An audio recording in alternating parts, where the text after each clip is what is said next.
The Dirty December Dating Bible, your no-nonsense guide to securing fun, attention, and maybe a sugar daddy this festive season, written by the silent tiger.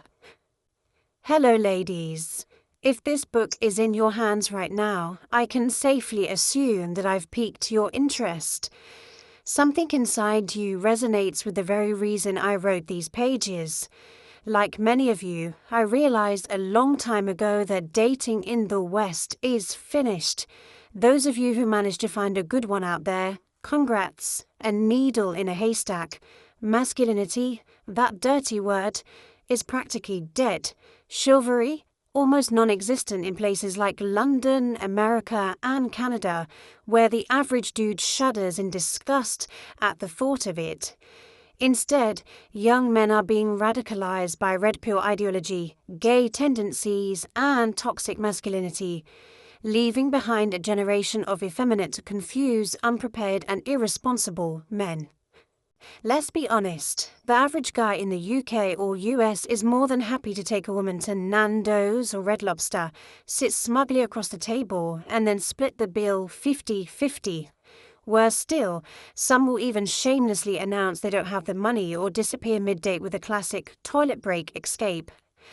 And yet, these same men expect women to respect and admire them, sticking beside as a ride or die, pick me or bop the builder chick. Ironically, this is not advice they'd give their own sisters or daughters, mind you, lol. Cue the endless online podcast debates about who pays on the first date. Sigh. Now, contrast that with African men. In all my experiences, I have never been asked to split the bill. Why? Because to an African man, that would be a disgrace. By no means am I saying African men are perfect, because no man in this world is.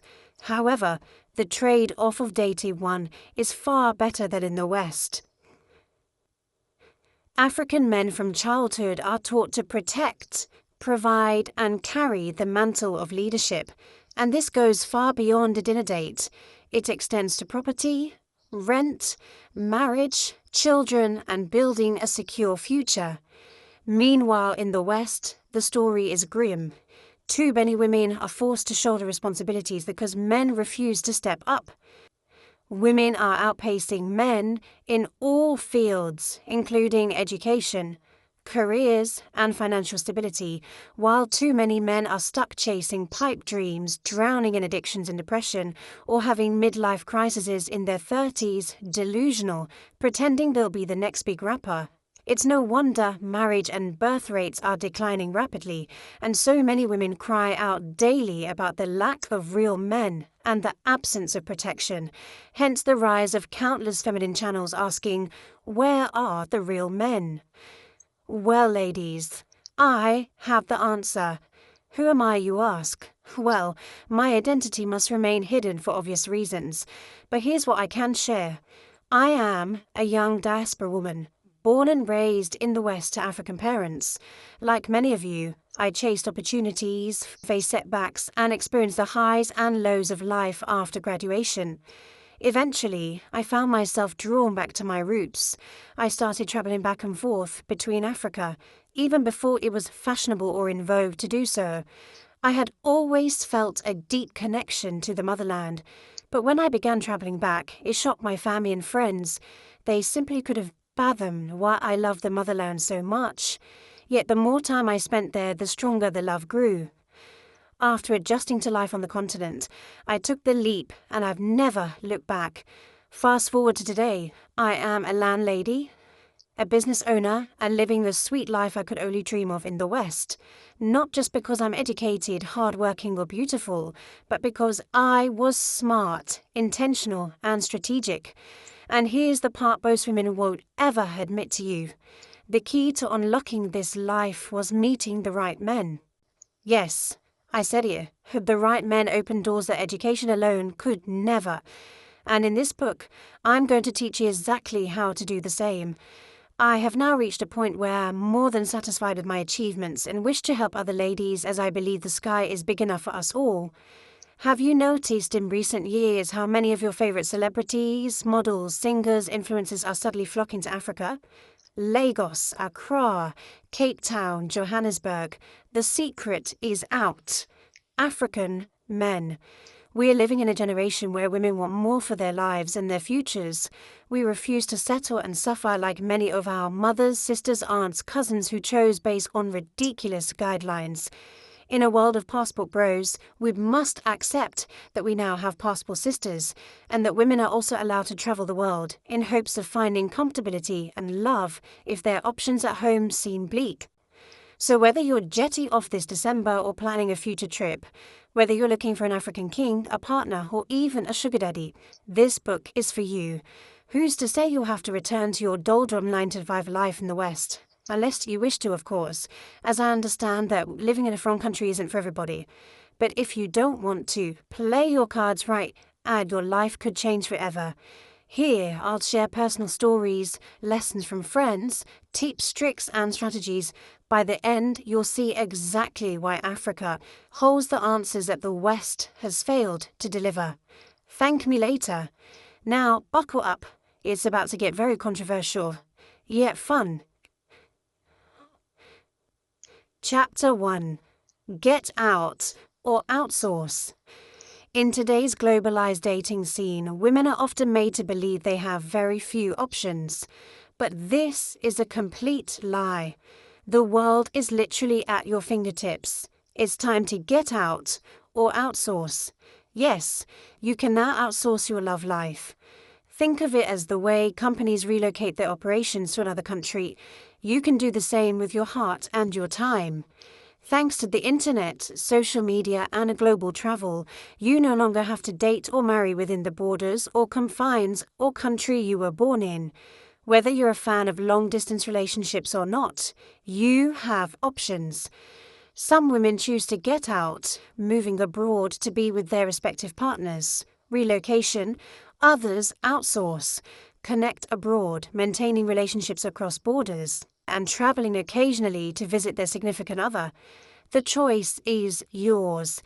For example, I know many women who live in cities like London, Toronto, Houston, New York, Paris, and Amsterdam, etc., who are dating men from Arab or African nations without ever relocating permanently.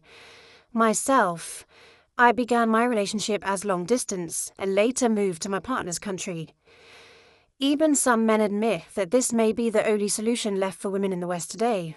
Many recognize that something has gone horribly wrong in the Western world in its dating sphere, and to find a serious and stable and committed partner is becoming increasingly difficult.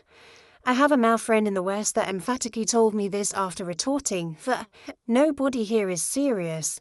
I thought, well, heck, you don't say.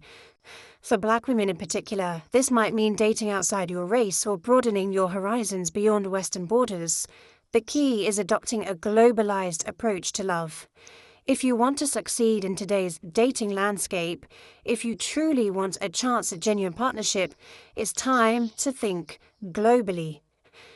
Chapter 2. The real difference between men and women traveling. The truth is, the experience of traveling is vastly different for men and women. A woman could realistically travel the world without spending a dime if she wanted to, because somewhere, somehow, a man would be willing to foot the bill, especially if she's attractive. Where else do you think the term face card or body card referring to a woman's means of payment came from? That's not advisable, of course. A woman should always aim to have her own funds before going anywhere, for safety and security reasons, but it reflects the reality of how the world works and the natural advantage women hold. Men, on the other hand, don't have that privilege. Many believe that passport travel gives them an edge, that by leaving the West they'll find women who appreciate them more, but the reality hits fast. There is no such thing as free intimacy anywhere, whether it's Carolina from the favelas of Brazil, a girl from the ghettos of the Colombia, or a woman from the slums of Africa. She might not ask for a Gucci bag, but she'll still ask for help with the rent, school fees, or her mother's medicine. These women need support because jobs in healthcare are scarce, so the men still end up paying, just in different currencies.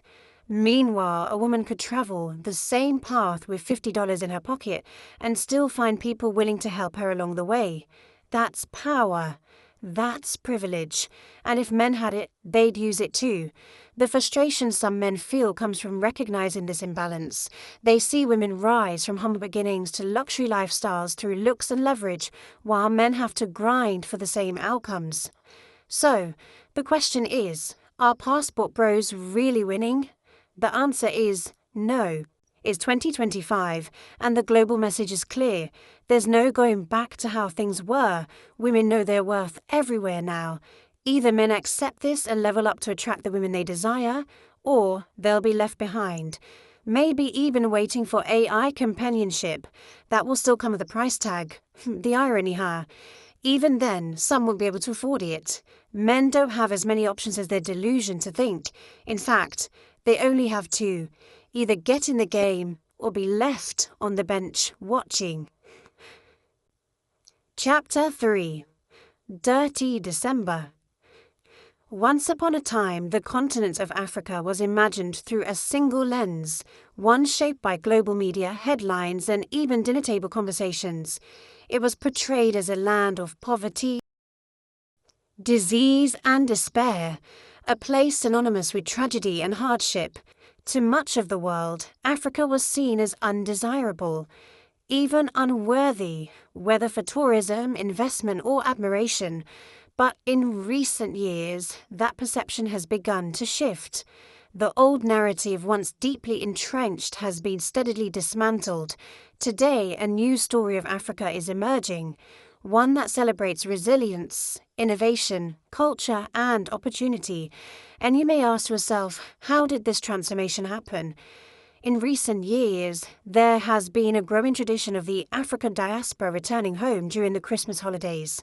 While this movement has existed for a long time, Dirty December is a slang term for the period of non-stop parties, concerts, festivals, and social events that take place in Ghana and Nigeria during December into the new year annually.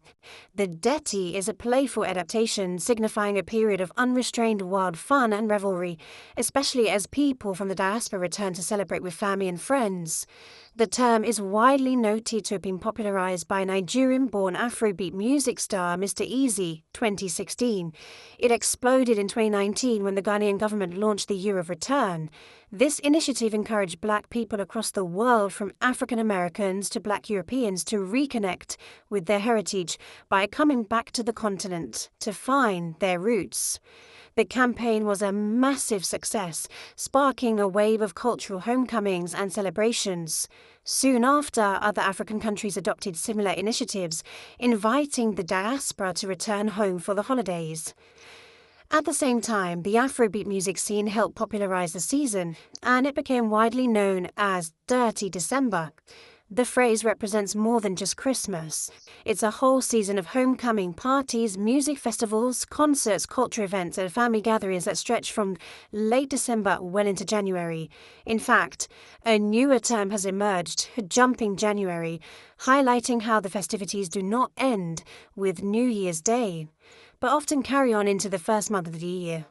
Today, December on the continent is not just about holiday celebrations. It's a global cultural movement that draws in Africans of the diaspora as well as tourists from around the world, making cities like Accra, Lagos, and Cape Town some of the hottest destinations during the festive season.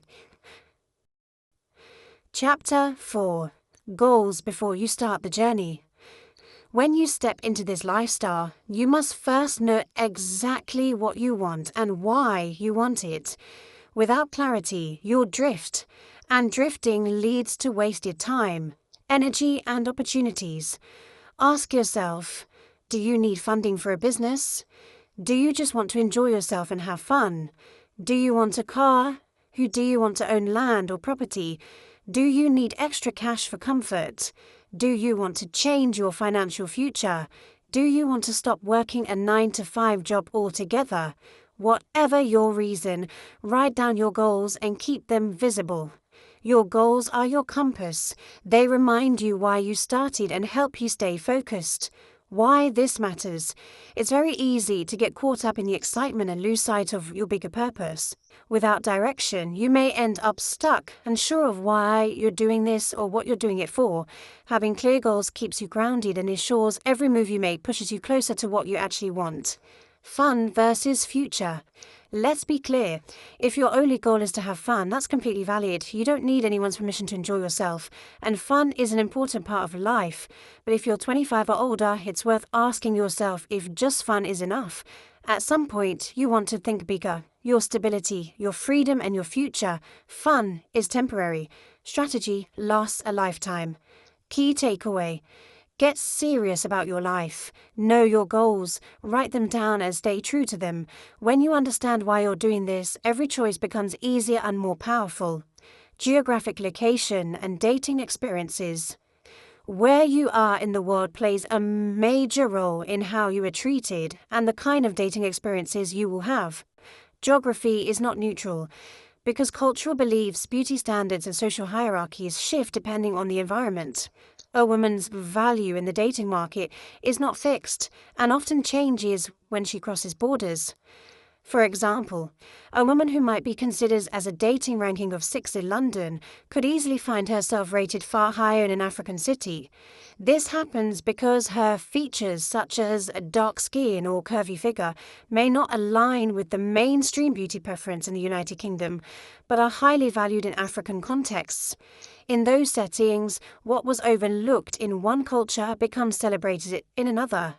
I mean, come on, we all know that one girl from school who was considered ugly and taunted by the popular boys in the playground, only to have relocated upon graduation and is now living sky high. Therefore, you may have to shift locations to be appreciated in the dating scene. This is why women must factor in cultural ideals of beauty when they think about where they have the most advantage. Beauty is never universal because it is tied to cultural conditioning and history. Beauty standards change from city to city. A beautiful woman in Lagos isn't what would be considered a beautiful woman in Denmark, and vice versa. At the same time, issues like skin tone cannot be ignored. In many parts of Africa, lighter skin is still associated with wealth, success, and even luxury, a consequence of colonial mindset, similar to how India's caste system functions, where lighter skin often aligns with higher status. Because of this, light-skinned or mixed-race women often find themselves rising the social ranks more quickly, embraced by influential men such as politicians, entertainers, or athletes when in Africa. This does not mean it's morally fair, but it does mean it's real. And the truth is, advantage, whether it is beauty, wealth, status, or skin tone, always feels unfair when it does not belong to you. But when the same advantage is in your favor, most people will use it without hesitation. Corruption, for example, is condemned when it harms us, but tolerated or defended when it benefits us. The same logic applies to beauty privilege. So, the lesson here is know your advantage and do not be ashamed to use it. If your light skin gives you access, use it. If your curves are valued in a particular cultural setting, lean into that. If your look aligns with the local preference, recognize it as a tool. Life is rarely fair, but playing to your strengths is how you create opportunities. Chapter 5. Setting the Scene. Disclaimer. This book has been written with the perspective of men living on the continent, and exclusively men who reside on the continent. We are speaking specifically about men in this context. Of course, there are exceptions to every rule, and as a grown woman, you should understand this. Along your journey, you may encounter one or two men who do not align with these archetypes or stereotypes. However, what we are discussing here is the general majority. Nigeria, Lagos, and Abuja. Nigeria is the most populous country in Africa. Lagos is the creme de la creme of the game.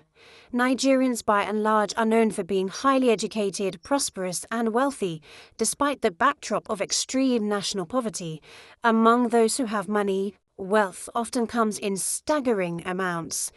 Nigerian men in particular have become one of the most desired archetypes on the global stage. A quick scroll through social media or ladies' chat forums will reveal countless women expressing a desire to meet or date a Nigerian man.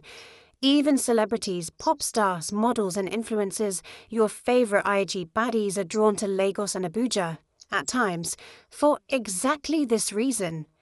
The stereotype runs deep. A Nigerian man might meet you today and have you in a G-Wagon with a Birkin by tomorrow, purchase you a duplex somewhere fancy, or make you his spoilt stay-at-home girlfriend with multiple drivers and chefs in tow. They are not afraid to spend, and generosity is woven into the fabric of their society and performance of their masculinity. From childhood, Nigerian men are taught that their role in society is to protect and to provide for women. Nigerian men love the chase. It's a power trip, a game of pursuit and conquest that they play with flair and intensity. They are confident and bold. They know what they want and go for it unashamedly. Of course, competition is high. Nigerian women themselves are strikingly gorgeous, polished, stylish, and exceptionally well put together. Still, there is always space and room for someone who can bring their own distinction to the table. Another advantage you may have is that many Nigerian men are notorious for having an obsession with foreign girls. It's seen as a badge of honor to have the latest foreign baddie on their arm, hence the influx of exotic-looking women, IG models, etc. There's also been a recent anti-local Nigerian girl social media campaign where Nigerian men have sworn not to date their own local girls as they're allegedly too demanding. But trust me, the catch-22 is the same man will spend an arm and a leg on a foreign girl if they see you as valuable. Just play to your broad advantage, turn up the accent and smile, and you're in for the win. Ghana, Accra. Ghana, the gateway to Africa, is often called a beautiful and calm country, rich on history and culture. Ghanaian men do spend, but there's a catch. A Ghanaian man only spends on women he truly likes. He has to genuinely see you as worth it before he starts opening his wallet, although there are some exceptions to this rule. This trait is often misinterpreted by some women as stinginess. Although yes, some are just naturally stingy, in this case, abort mission, but that's not quite the case. Contrary to popular belief, it's less about being cheap and more about being intentional. If you land a Ghanaian man who really likes you, you'll be comfortable, very comfortable. The difference is it usually takes a bit more time. Ghanaians as people naturally tend to be reserved and shy, unlike the Nigerians. Many Ghanaian men won't even approach you right off the bat. They'll probably go through friends or hints. You'll have to be skilled at breaking down an emotional wall in order to penetrate. Once the ice has been broken, however, you're set. Ghanaian men want to feel that they've built a bond and established trust before they start showering you with gifts or money. To some, this slower pace may feel a bit tiresome, but patience pays. Stick with it, and once you've earned his confidence, the rewards flow in abundance. South Africa, Cape Town, and Johannesburg. South Africa is a fascinating destination, full of beauty, energy and modern vibes. Now, you might be wondering why it makes the list, especially since South African men aren't exactly known to be generous. In fact, a majority of their own women will tell you this, hence their preference for dating foreign men, contributing and underlying factors of xenophobia. Let me explain. South Africa has a large population of foreigners and expats, particularly Nigerians and Ghanaians, from other African countries across the continent and beyond, many of whom have relocated there for business ownership. A lot of them are successful and financially comfortable, which has occasionally stirred tensions with young local South African men. Some South Africans feel that these newcomers are taking their jobs or even taking their women, as there is a rise in South African women opting to date foreigners. This has fueled the backdrop of often violent anti-immigration campaigns, but from a social and lifestyle perspective, South Africa has plenty to offer. If you love beauty, modern city life, and a vibrant atmosphere, you'll find it here. The women are known for their natural beauty, so you'll need to be striking to stand out, with a good chance of gaining a high spender. With a buzzing nightlife scene, if you're looking to connect, your best chances are usually with foreigners and expats rather than local South African men, as only the very wealthy among them tend to be generous. Even if you're likely to find an SA king, he's most likely to be a flashy crypto boy with an apartment in the hills, or a globally famous Amapiano DJ who'll at least take you travelling across the world. Hopefully. Lol. Fingers crossed. Ivory Coast. Ivory Coast is on the rise as a rich oil nation.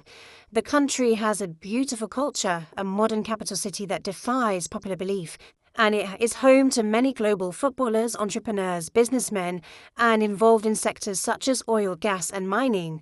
Now, I cannot guarantee whether Ivorian men are universally generous towards women. That always depends on the individual, but considering the profile of the men working in these countries, it's fair to say many are capable of living well and spoiling a partner. Abidjan, the capital, also has a growing nightlife and sports scene. During the last AFCON, African Cup of Nations, it became a hotspot, drawing influencers, models and socialites from around the world. Many came for business, including escort work, but their presence highlights the city's growing appeal and international visibility. Congo.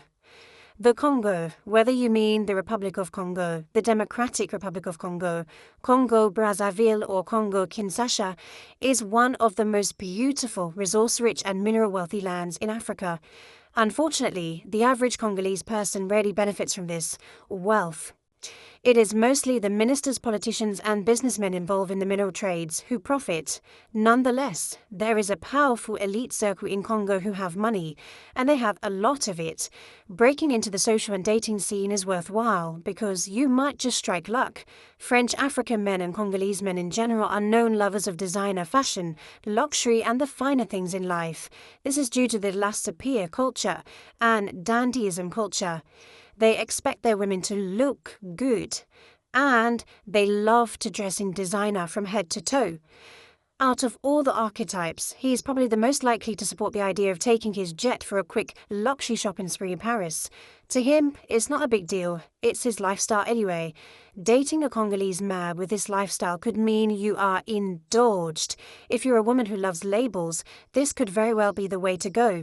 For such a man, designer goods are not just fashion, they are an investment. It might not be difficult to receive support for designer items from him if you understand his values and taste.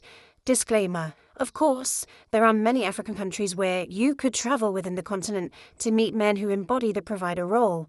However, I have chosen to highlight and list those considered the most relevant and popular and effective destinations for finding provider males in the motherland. Africa is vast and diverse, and many other countries are quietly on the rise, offering emerging opportunities, vibrant social settings and exciting dating pools. Do your research and explore beyond the familiar hubs. You might find hidden gems that suit you even better, and perhaps with less competition. Chapter 6. Personal Brand and Social Positioning. When entering the dating scene in Africa, one of the first things you must decide is what kind of personal brand and social positioning you're going after. You may be one or more or a combination, which is all the better, as this makes you a more interesting and multifaceted person. How you present yourself will directly affect the kind of men you attract and the type of relationships you build. There are several archetypes young women tend to fall into. Number 1. The wild fun-time girl. She is exciting, playful and unpredictable. Men see her as someone to have a good time with, especially if she's only in town for a few weeks. She gets attention easily, but men rarely take her seriously for anything long-term. She's the girl that's flown in many a time for sex, wild activity, orgies, etc., and after a week drop back at the airport. Club hopping means low-tier circle penetration, and she's often surrounded by fraud boys and musicians, often upcoming. Lol.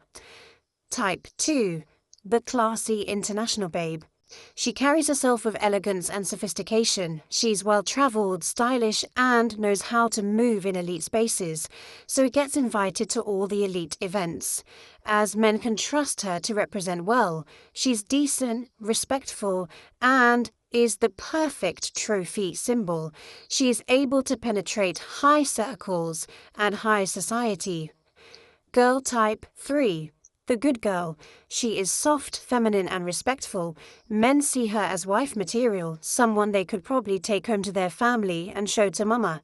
This type appeals strongly to men with traditional values and men who want stability. The IG girl. She's beautiful, popular, and highly sought after, with a carefully curated Instagram page. Depending on how she presents herself, she could fall under several archetypes of the IG girl. On one end, she might be the sexier, attention-grabbing type. On the other, she could be the artsy, career-focused type, who leans towards showcasing galleries, travel, and lifestyle. Either way, her path often looks similar. She likely met her suitor through Instagram, who then flew her out for a season. Which side of IG spectrum she falls on often determines what kind of opportunity she'll have with him. If she positions herself more on the sexier side, she may be viewed as a short-term fling, since there's always another attractive woman waiting to catch his attention. However, if she embodies the more classy, curated aesthetic, she stands a stronger chance of building something long-term. Once she's flown in and they meet face-to-face, her personality becomes just as important, because that's ultimately what can secure his interest beyond appearances. The corporate baddie, or CEO baddie. The corporate baddie or CEO baddie is often a young woman who comes to Africa for work. It is not always about a man. Sometimes her career or business is her main reason for being there. She may run an NGO or charitable cause, or represent an organization and attend conferences or meetings as a delegate. Underlying, though, she's always willing to play ball if the right opportunity arises, and can open a few doors to her aim. She understands that networking with elites in the right rooms can advance her career and her personal dating or marriage life. She uses this international work, especially on the continent of Africa, to her dating advantage. This often exposes her to CEOs, businessmen, board members of companies, chairpersons, and other influential figures. This archetype often ends up marrying very well if she plays her cards right. She is seen as a long-term option because she displays intellect and admirable qualities, making her a desirable partner even beyond her career. She also finds it easier to gain sponsorship or support because she offers valuable ideas that people want to invest in, not just to improve her own life, but with a vision for the continent. This can include securing large government contracts and backing, which in turn gives her the lifestyle she desires. The escort. The escort is the woman who enters the scene with one purpose only: business. She's not here to mingle, to create long-lasting impressions, or to cultivate social connections. Her arrival is often discreet and almost invincible. She flies in when needed. A blacked-out luxury car awaits her, just parked off the tarmac. She glides in as a chauffeur grabs hold of her luggage, often pre-arranged by a client or brokered through a trusted middleman who knows exactly the type of woman the client desires. Everything about her is intentional, planned, and executed with precision. She does not entertain idle chatter or unnecessary interactions. There is no small talk, no pretense of romance, and certainly no promises of something beyond the exchange. She understands the transaction for what it is and treats it with clarity and professionalism.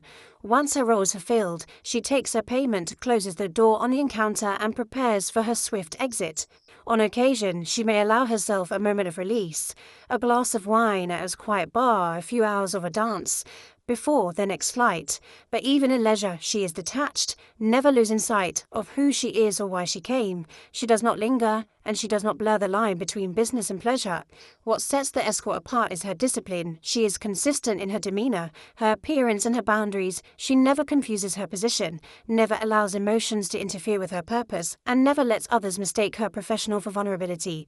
She knows that credibility is built by consistency, and that consistency is what preserves her value. The escort is not for everyone. She is not the romantic, not the companion, not the fantasy of a future. She is the embodiment of transaction, the clean execution of business. To commit to this archetype is to embrace detachment, efficiency, and discretion, to master the arts of coming and going without leaving traces, except for the impression of a woman who knows exactly who she is and why she's there.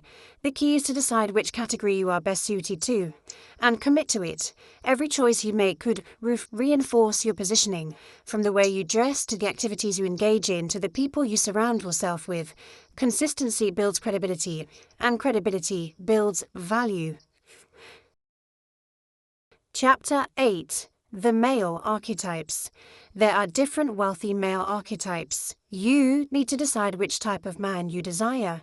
Each man requires a different aesthetic and a different set of expectations from you as a woman. The businessman. The businessman often owns several shops or shipping companies and hardly has any time on his hands, makes it up to you by spending a lot of money, and these kinds of men often want a woman who is calm and understanding about their working life and schedules, a woman who is decent and presentable, as he may want to take you with him on business meetings or social gatherings. His ideal woman. The businessman needs a calm, reserved and ladylike woman by his side. He values this for the sake of peace and also because he may want to bring you into public settings, such as dinners, gatherings with colleagues and friends. At the same time, you must be able to support yourself. A businessman is drawn to a woman who has her own independence and her own life going. He is very busy and will not have 24 hours in a day to give you. That means you need to have your own pursuits and priorities and with a plan and the ability to keep yourself occupied. He should be in turn making up for this by investing in a business for you or giving you enough spending money to be occupied, which I advise you spend well. Patience and understanding are essential. If you want to succeed with a businessman, you must respect his schedule, give him space to handle his responsibilities, and show that you are a partner who brings balance rather than pressure. The fraud boy. This is the known fraudster. Everyone in society knows what he does, whether it's wire fraud, bank fraud, or credit card scams. He's knee-deep in the hustle, and he doesn't hide it. The fraud boy is flashy and loud. He's the guy zooming through the town in the newest sports car, tripping in designer clothes, rocking heavy chains, and burning through money like it's nothing. The lifestyle is fast, dangerous, and addictive. Money comes quick, and it goes just as quickly. His ideal woman. If you're a young woman who craves thrill, loves to live on the edge, and doesn't mind the risk of being caught up in a police case halfway across the world, then this is your guy, lol. Fraud boys don't look for modest partners. They want showpieces. Their women are usually scantily clad, bold, and unapologetic. Think BBL, bikini tops, crop tops, stomach out, legs out, curves on display. He wants his woman to look hot, enough to compete with his boys' women. It's less about decency and more about shock value and allure. So if you're not the decent presenting type and don't mind flaunting your body, you'll fit right in with the fraud boy lifestyle. Remember though, if you choose this archetype, he could be arrested at any moment and your funds could be seized. So choose wisely. The big boys, the chairman or odogu archetype. In Ghana, he's called chairman. In Nigeria, he's referred to as odogu.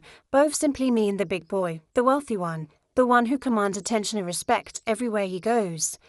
The chairman is larger than life. He's the man with an aura and power of money, though the source of that wealth is often mysterious. Nobody asks too many questions, and he certainly won't offer any explanations. His income might be legitimate or not. Either way, the lifestyle is undeniable. Rolling with the chairman means you gain things like access to VIP areas, places, and events. He buys endless bottles of champagne at the club, pulls up in a convoy of black SUVs with tinted windows, has his name on the reservation list even when the table is fully booked, flies out friends for the weekend just because he can, and drops cash like confetti at weddings, clubs, and even funerals. His phone never stops ringing. There's always a deal, a favor, or a new opportunity waiting to be seized. He thrives in chaos. Makes it look just like order. Women adore him, men respect him, everyone wants to be close to him, even if it's just for the shine. The chairman moves by a different code. Money first, emotions later. He doesn't chase validation. He creates it. He believes that in this world, people don't listen to sense, they listen to success. He's not always the most educated or the most refined, but his street intelligence is unmatched. He knows how to turn favors into fortune and problems into profit. He lives by one rule. If respect isn't given, it must be bought. Every power has its price. The chairman's downfalls include his ego and appetite. He can't resist attention, and he doesn't always know when to stop. The same spotlight that makes him untouchable can also make him a target for enemies, law enforcement, or even his own circle. He trusts no one completely, yet he needs everyone to maintain his empire. His lifestyle is expensive, his peace of mind even more so. The chairman is the embodiment of dominance in the modern African masculine hierarchy, a man who defines himself by how loud his presence is and how deep his pockets go. He is both feared and admired, a symbol of what many men aspire to become, and a warning of what happens when power becomes an addiction. He is not just rich, he's revered. Not just in control, he owns the room. Where he walks, conversation stops. Where he sits, others stand. He is the big boy, the chairman, the Audiobook, his ideal woman. The chairman's ideal woman is a soft life muse, a trophy girl. She is calm, composed, and effortlessly captivating. She walks in and the room adjusts. She does not chase attention, it finds her. The soft life muse is graceful, stylish, and emotionally intelligent. She understands the chairman's world, the pressure, the noise, and the spotlight, and she balances it with her peace. She is confident but never loud, elegant but never arrogant. She knows how to move in luxury without flaunting it. She does not compete with him, she complements him. She respects his power but never loses her own. She gives peace without being passive and mystery without playing games. The chairman is used to women chasing him, but she makes him chase balance.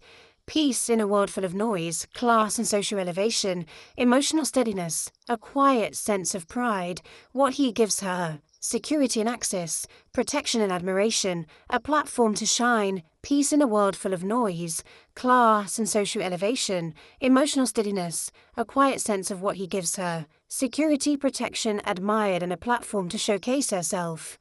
She is calm. She studies the chaos, the beauty that softens the edge. She does not chase the bag chases her.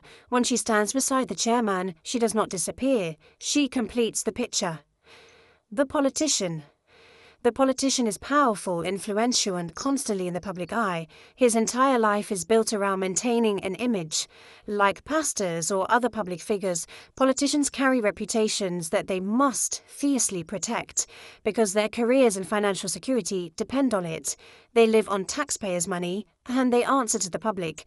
They know a single scandal could destroy everything they have built. Why this matters? Because of their high stakes, politicians tend to go to great lengths to protect their private affairs.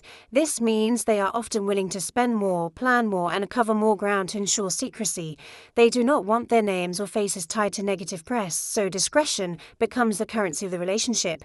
If you are involved with one, you hold a high kind of silent power, the power of keeping his reputation intact. Dating a politician is rarely a fairy tale romance. It is secretive, thrilling, and sometimes isolating. He may call you on a Thursday night and tell you to pack a bag because you're leaving town the next day. By Friday evening, you are in his official car, swept away to a private retreat. You might not see the city again till Monday morning. This rhythm of being whisked away, living out of sight, and then returning like nothing happened is a defining part of the experience. The advantages. Access to a luxury lifestyle without the visibility, generous spending to ensure your loyalty and silence, excitement and unpredictability, from last-minute trips to exclusive spaces. The challenge is, you will always be a secret. His public image will come first. You may face sudden disappearances when political duties take over. Emotional fulfillment can be limited because he must balance multiple lives at once. How to navigate this? If you choose this archetype, understand that your leverage lies in discretion. The more trustworthy you appear, the more access and benefits you will gain. But do not confuse secrecy with stability. Politicians are married to their careers first and to the public second. If you are looking for long-term public validation, this may not be the path for you. If you are looking for lifestyle, resources, and thrill, this archetype offers exactly that. The ideal woman. The politician's ideal woman, the discreet power muse. She is elegant, intelligent, and calm. She understands that silence can be powerful than words. Around her, secrets stay buried and reputations stay safe. Traits. The discreet power muse is emotionally steady and socially aware. She blends in without losing presence. She reads a room, adapts easily, and carries herself with a quiet confidence. Her intelligence and composure make her unforgettable.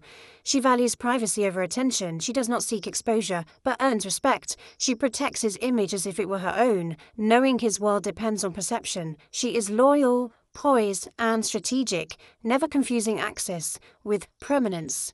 What she gives him: discretion and peace, intelligence and balance, emotional safety and loyalty. What he gives her: access and privilege, protection and comfort, a taste of power without the spotlight.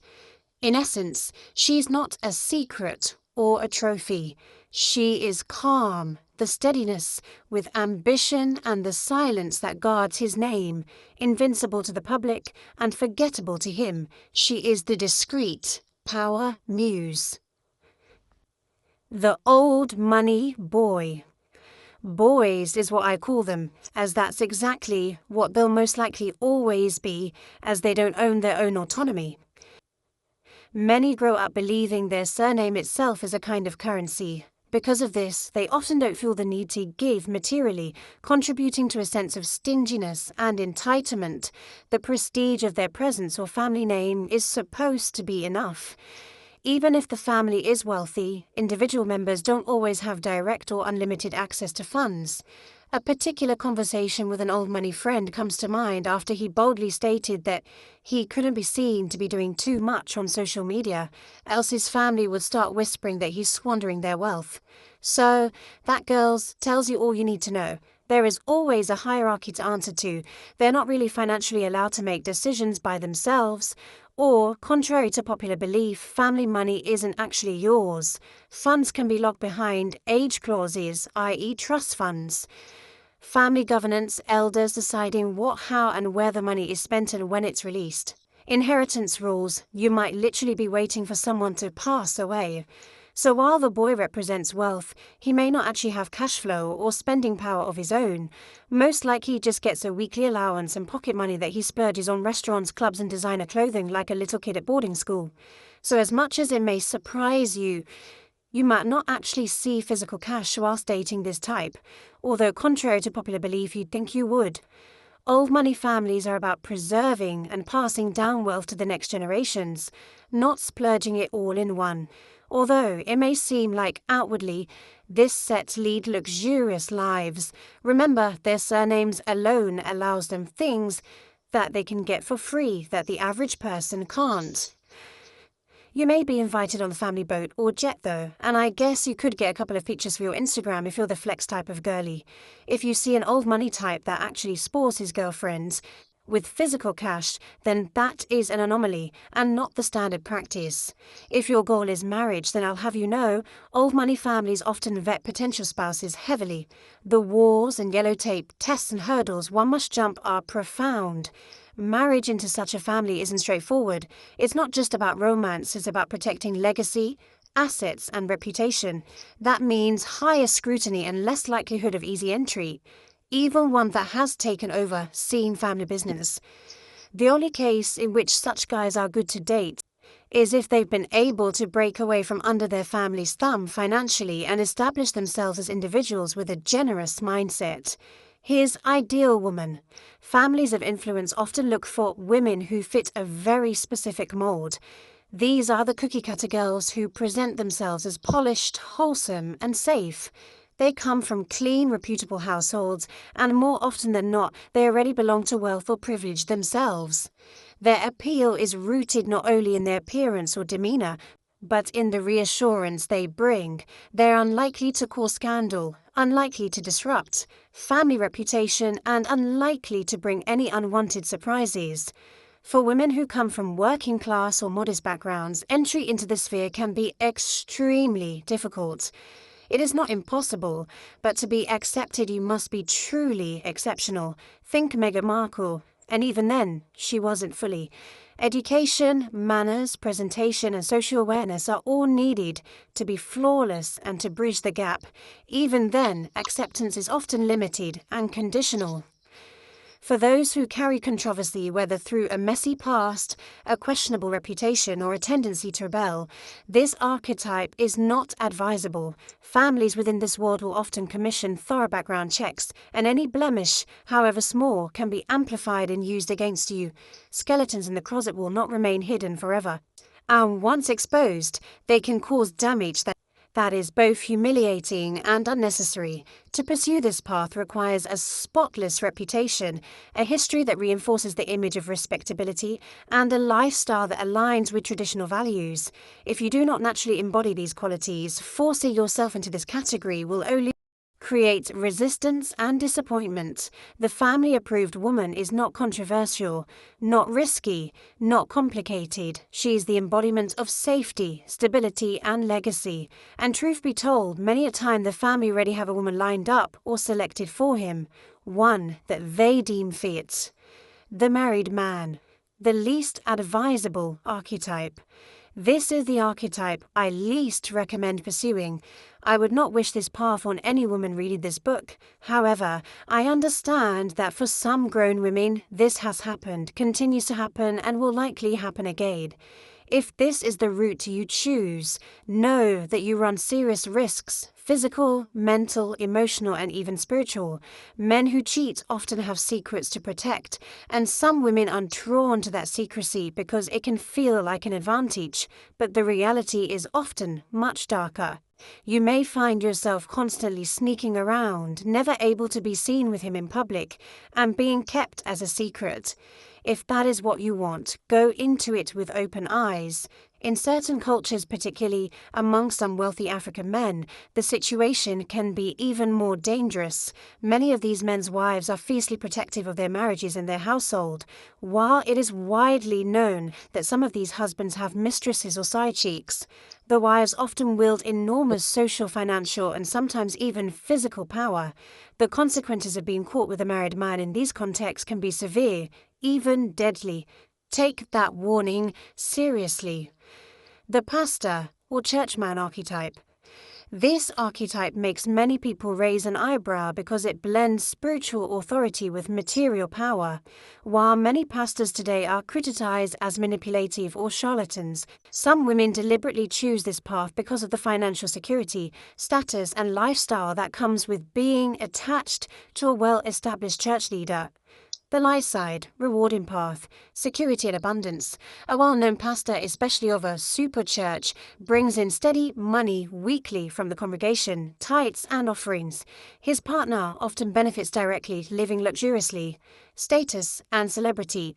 The pastor's wife, or long-term partner, is treated as a queen or first lady of the church. Congregants often cater to her every need, whim, elevating her socially. Community respect. Within religious circles, being with the pastor can carry prestige and admiration. The shadow side, risky path, manipulation and control.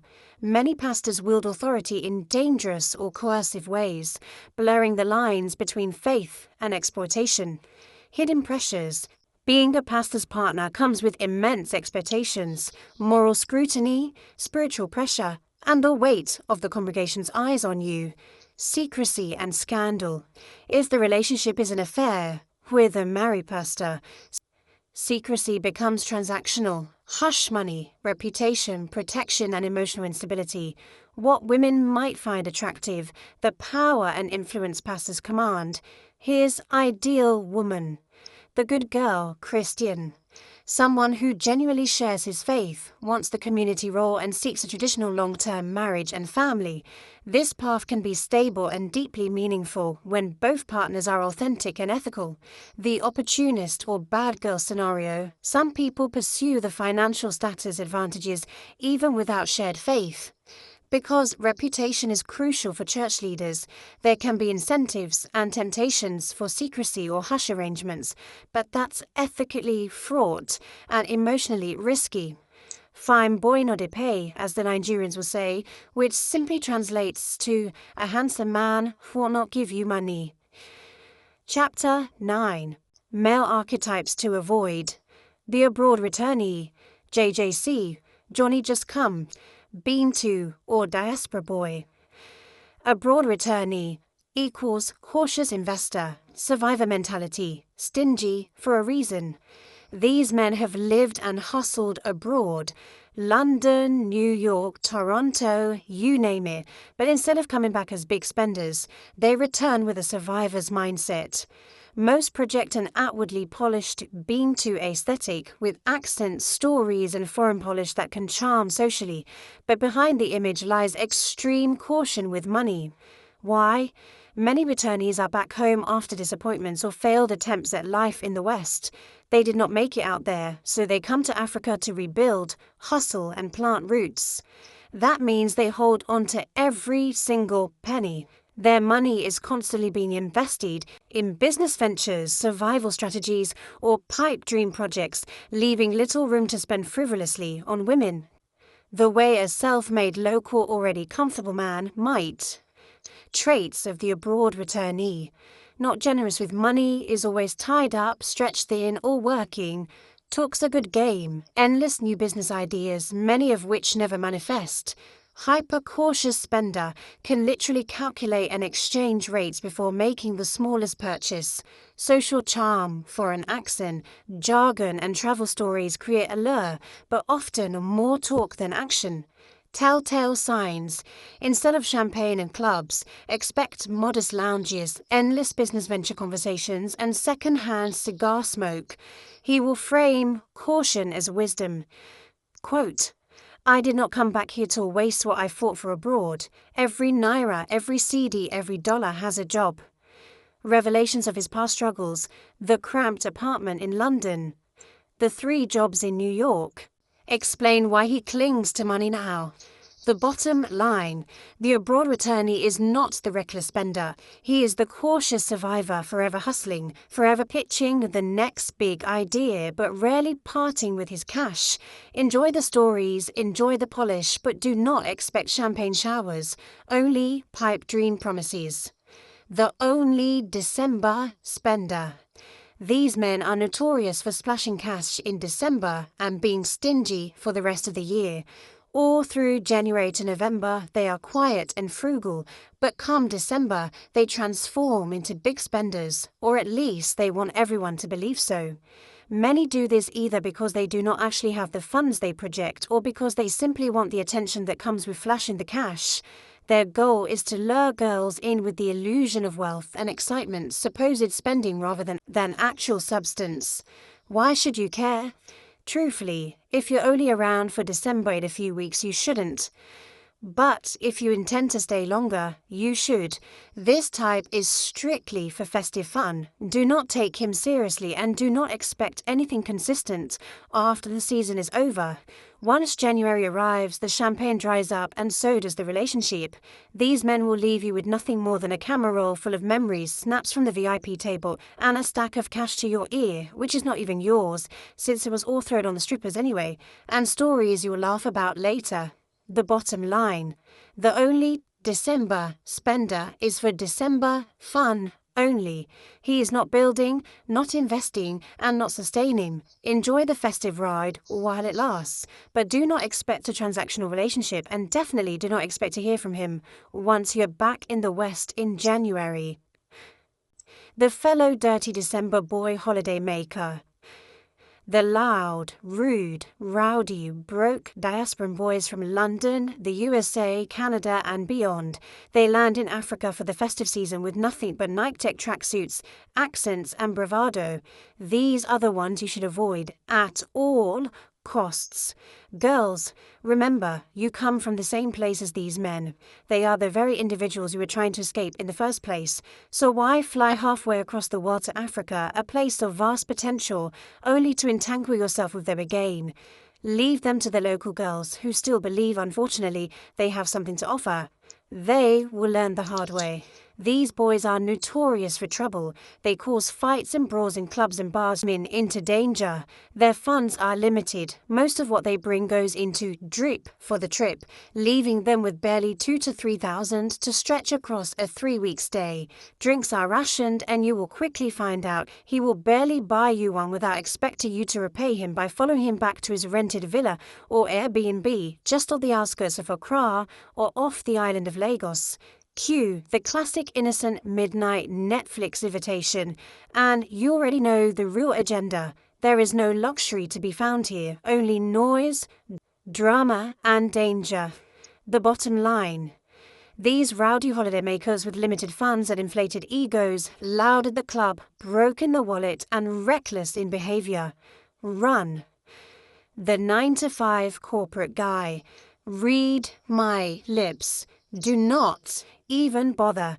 In a place like Ghana or Nigeria, where the average low-skilled worker earns about 800 Ghana cedis to 1,000 Ghana cedis, or in Naira even less, which equates to about £100 or US dollars, your guess is as good as mine.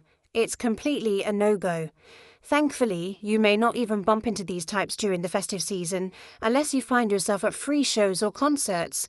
These men usually go into hiding during the festive season because they lack funds to impress or court women properly.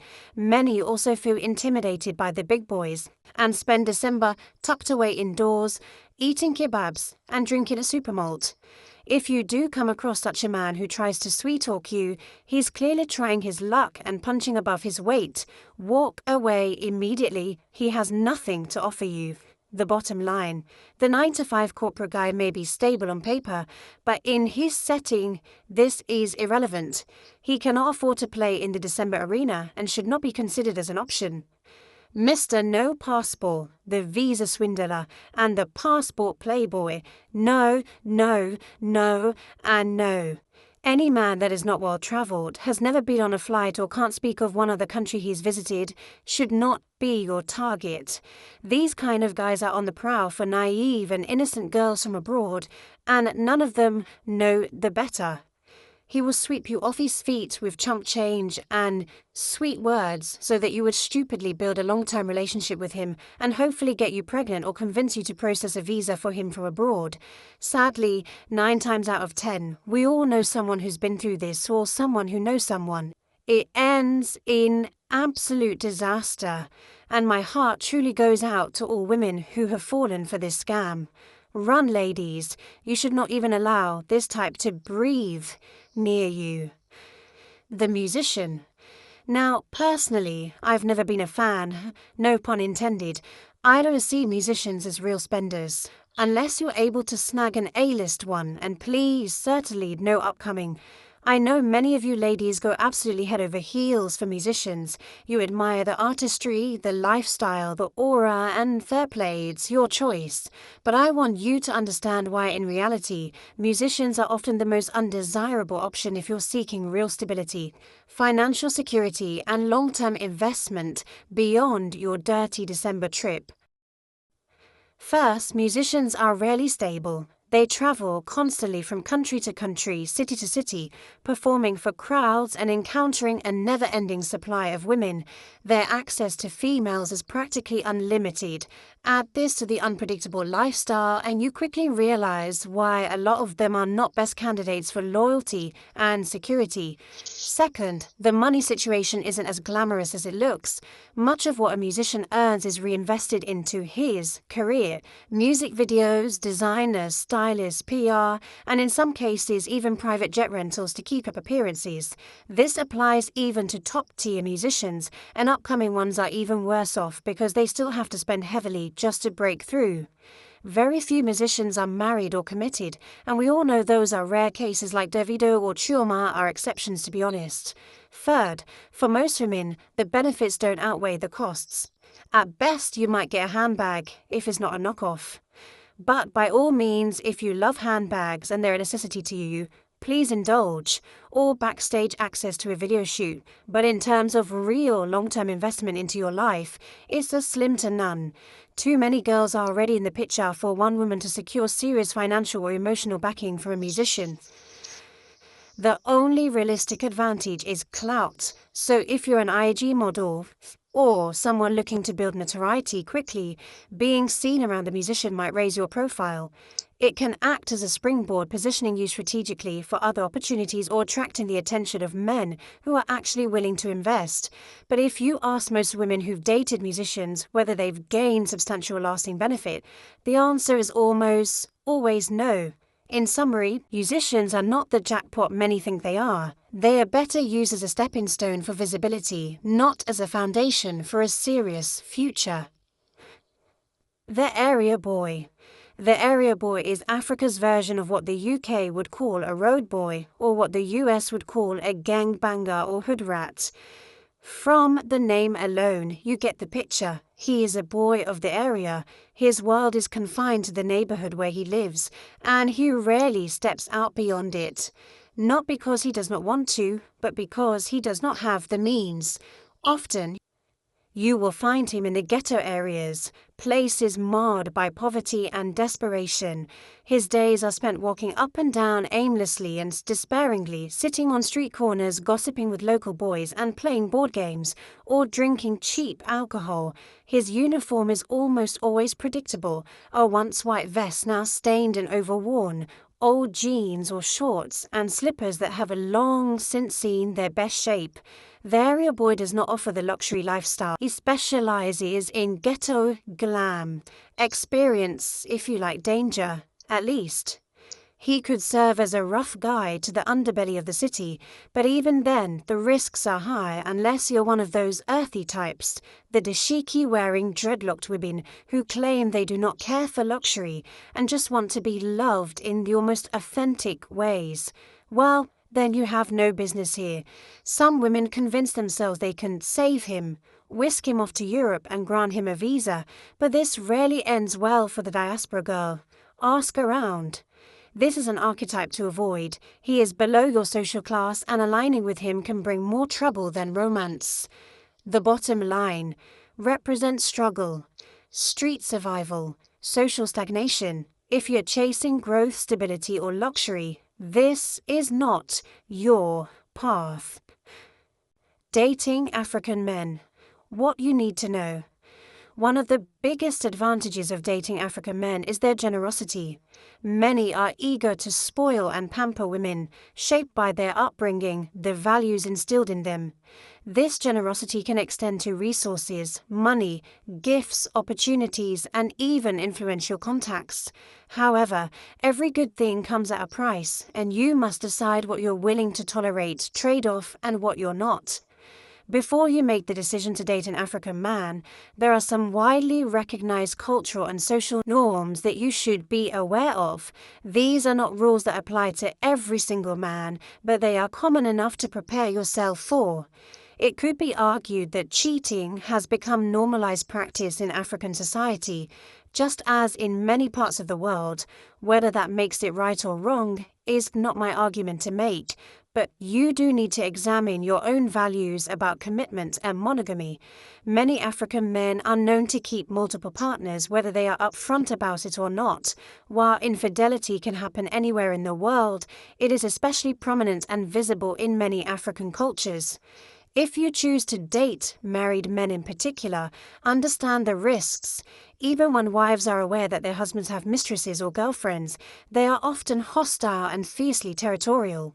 You must remain cautious because these women will defend their position in their husbands' lives and hearts, sometimes ruthlessly. Beyond that, African men are often dominant, confident, and deeply patriotic. Many do not like to be openly challenged, especially in public, as this can be seen as disrespectful. They value respect and expect their partners to be submissive in certain aspects of the relationship. If you are hoping for more than a short-term fling, if you want to be considered as a long-term girlfriend or even a potential wife, your character and behavior will matter greatly. Women from the West sometimes struggle in this area. Traits that are celebrated in Western societies are taught to be more emotionally expressive, such as being outspoken, brash, or overly independent, may not be valued the same way in African cultures, as African women are trained to be more reserved and respectful. Instead, there is a strong emphasis on morals, traditions, culture, and respect. Simple things from comments, words, or even hand gestures can carry different meanings depending on the country of your respected other or ethnic group. If you want to be seen as a permanent fixture and respected part of your partner's life, you must be willing to educate yourself about this culture, learn his values, and practice them consistently. Only then can you build long-term success with an African man. Chapter 10. Culture, Tradition and Expectations. General cultural expectations and codes of conduct to succeed with an African man. You also need to learn and understand the cultural indicators, cues, norms and expectations of each African country, and their specifics. Example: a lot of women say they do well with an African man, but honestly, it's not that simple. Respect, humility and cultural awareness are essential, not just confidence or looks. Many women struggle with attitude, lack of respect, or unwillingness to adapt, and that makes it hard to thrive in such relationships. The average African man values respect, partnership, and a girlfriend or wife who knows her place and plays her role, who's willing to build with him. If you don't understand or respect that foundation, it's difficult to succeed in love or marriage with him. So before you delve further into this book, it's very important to have honest conversations with yourself and ask yourself some critical questions along with critical self-assessment. Decide what you will and won't tolerate and understand the gravity of social, cultural and traditional expectation of the African society, especially when it pertains to men and them taking you seriously. That's if you wish for these encounters to lead to making you a wife and marriage. Chapter 11. Looks maxing and leveling up. The beauty and the baller. With months or weeks ahead to your travel, you must create a personal beauty plan that consists of these key areas: body and fitness, skincare, teeth and smile, scent, body odor, hair, style, fashion, inner work and mental health. Every woman has the way in which she prefers her personal beauty regimes and plans to be, so therefore, look into the mirror and ask yourself the following questions. What doesn't look so great? What can I improve? What can I enhance? What do I need? What will be the timeline? Some of these questions that you quiz yourself on will be the beginning of your beauty journey. Discipline matters. Ladies, please be strict with sticking to any plan that you create for yourself. If your goal is to go to the gym more often, do it. If your goal is to make sure you complete your skincare routine twice a day, do it. If your goal is to make sure that your Dirty December clothing wardrobe is up to par, start now. Chapter 12. Body and Personal Styling. Wear what makes you feel comfortable and what highlights your unique body type. Emphasize and frame the parts of your body that you are most proud of. For example, if you have a fuller bust and you can highlight it, do that. If you have a flat stomach, show it off. If you have long legs, oil them up, baby, and let them stand out. African men appreciate women of all shapes and sizes, and contrary to popular belief, it's not only the BBL girlies who are winning with the big boys. You can find success in relationships no matter how you look. What often matters is confidence and presentation and aligning with the type of man that you are seeking and that is seeking you. I have observed women of all body types thrive in relationships with successful African men, from plus-size women to model slim figures. Elite men in Africa often look beyond stereotypes when it comes to female beauty. Whatever your body type is, embrace it with pride and work towards refining and presenting the best version of yourself. Chapter 13. Privacy and Social Media, the Art of the Global Village. If your yam is white, hide it. Sierra Leone proverb, meaning, if you have it good, don't put it out to the public. We now live in a world where everything and everyone is only at arm's length away, thanks to the power of what we hold in our hands, the phone. The saying, the world is your oyster, has never been more true. Social media is undeniable, and its influence is a powerhouse for dating, lifestyle and transformation, and creating opportunities for women if used effectively and properly. This includes privacy also, and not oversharing every aspect of your life. Girls who are into this game big time are very selective of what they share. I have seen women completely change their circumstances through the strategic use of social media. Girls who once lived in council houses in the UK are now in luxury high-rises in Lagos with drivers. Women from the Bronx have married wealthy partners in Accra. Women from Canada from less fortunate families now live with tech entrepreneurs in Cape Town. No matter who you are or where you come from, if you want this lifestyle, you can have it. It requires effort, discipline, and positioning yourself strategically. Sometimes just one DM, one message can change your life forever. Instagram, your digital CV. Never neglect your social media. A well-curated page with a strong personal brand and high-quality images can place you in direct line of your dream partner. Regardless of your archetype as a woman, your profile should reflect luxury and refinement. This does not only mean owning expensive items, it also means showcasing enriching experiences, interests, and hobbies. Luxury is a mindset and a lifestyle, and your online presence should subtly communicate that you are accustomed to certain standards. You would be surprised at the doors a polished IG account can open. My own story. Some of my most important suitors and key men on the journey of becoming the woman I am today first connected with me through social media. After investing years into building and refining my Instagram presence, I eventually met my partner this way. It started with a simple message from a stranger, someone who ironically turned out to be from the same country as my parents. That online connection grew into friendship, which blossomed into love. And after a few weeks of knowing me, this individual invested a large lump sum of money into my business I was setting up the same year as the pandemic. He hadn't even met me yet. Ladies, yes, it happens and can happen for you too. Eventually, after a while of communication, we decided to meet in person. He bought my ticket and flew me out to his said country. A leap of faith and a suitcase later, I emerged from the airport. We locked eyes and the rest, as they say, is history. It's been a life of love, luxury, happily ever since. You will not regret investing in your socials. In today's world, this is your modern-day CV, one that carries enormous weight in the dating sphere.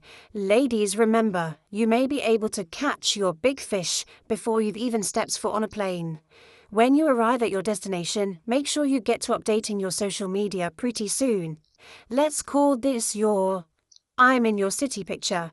Make sure this picture is striking and you tag the country you're in so that potential suitors in that city may approach. Each African city now has famous photographers who capture the city's beautiful and elite. Link up with local makeup artists and hairstylists if you have a bit more to spend. And you want something more professional looking. Patronize them and create something unique so you can stand out from your peers and competition. As your first picture in town, you never know who might see it and send a "Hey, I saw you're in my city, can I take you on a date?" To which, of course, the necessary safety precautions of meeting a fellow adult must be taken into account, considering whatever you choose to do. Chapter 14. Tickets now, ladies. Come fly with me, as Frank Sinatra would say. If this is your very first dirty December, I recommend you buy your own ticket. Save up from your job, side hustle, or any extra streams of income and invest in that ticket. Yes, ticket prices can be sometimes high, downright extortionate even, but remember, you're going for opportunities, and this trip may open up a whole world of them. Why buy your own ticket? When you pay for yourself, you own your own freedom. You will not be at the mercy of that man.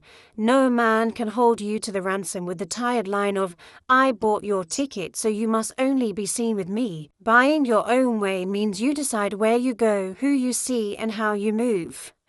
Of course, there are exceptions. If you already have a solid connection, a boyfriend abroad, like I did, someone you met last year, or a man you've been consistently talking to who wants to fly you out, that can work, but here's the golden rule. Always get the money, not the booking. If a man truly wants to sponsor your trip, he should send you the cash to book your own ticket. Why?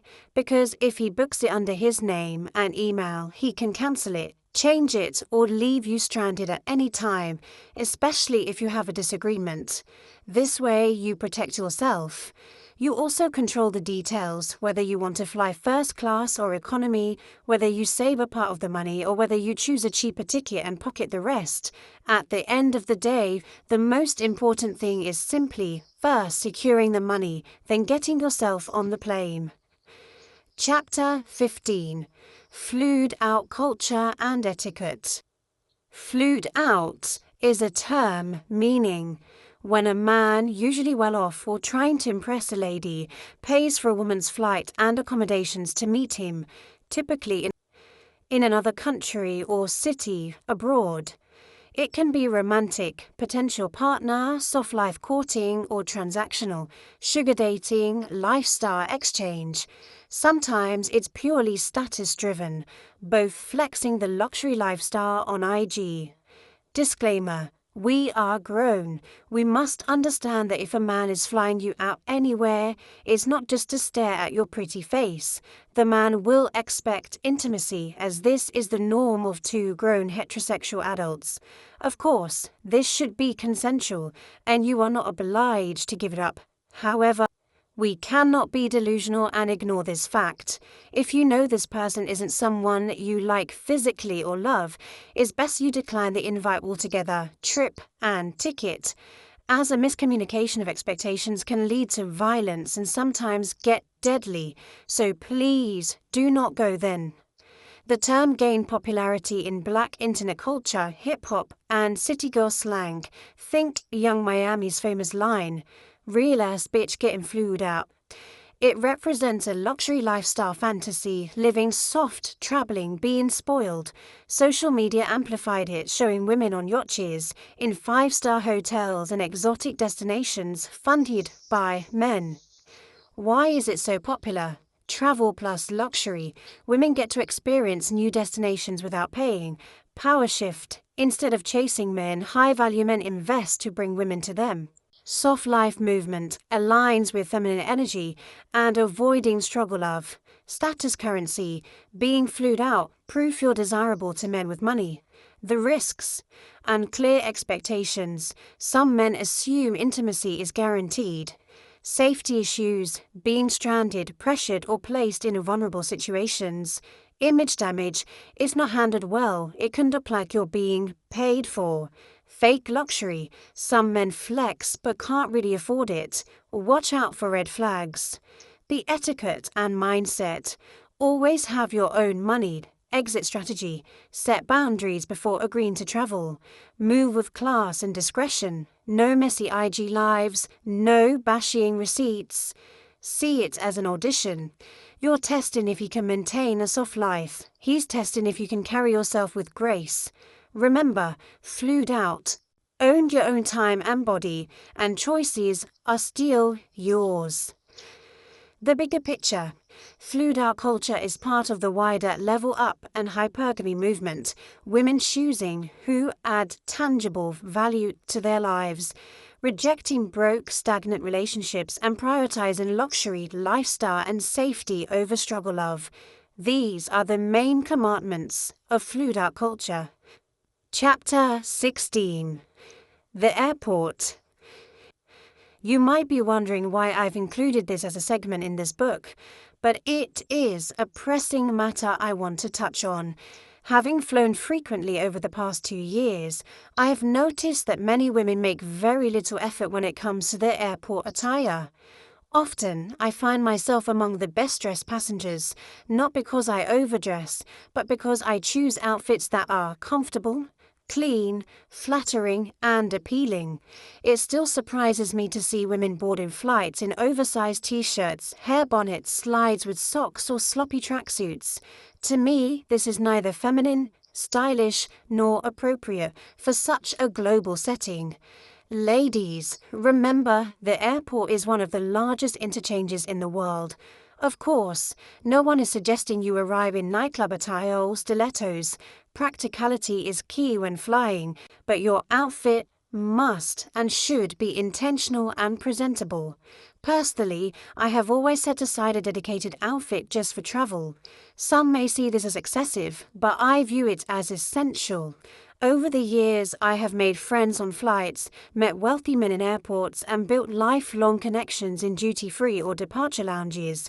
You never know who you will meet, where you'll meet them, or when those opportunities may arise. Adopt the mindset that your holiday begins the very moment you wheel your suitcase across the marble floors. Your destiny might not be waiting at the destination of the country. It could be sitting beside you in the departure lounge. Chapter 17. Personal Travel Safety in Africa. Africa, like any other part of the world, is vibrant, dynamic, and sometimes unpredictable. Just as in any other continent, it's important to put your personal safety first when living, moving around, or traveling. Risks such as robbery, theft, kidnapping, or drink spiking can occur, so staying alert and cautious is essential. Below is a checklist of practical safety tips to help you enjoy your travels with peace of mind. Appearance and belongings. Avoid wearing flashy jewelry or displaying expensive gadgets in public unless you're in a secure environment.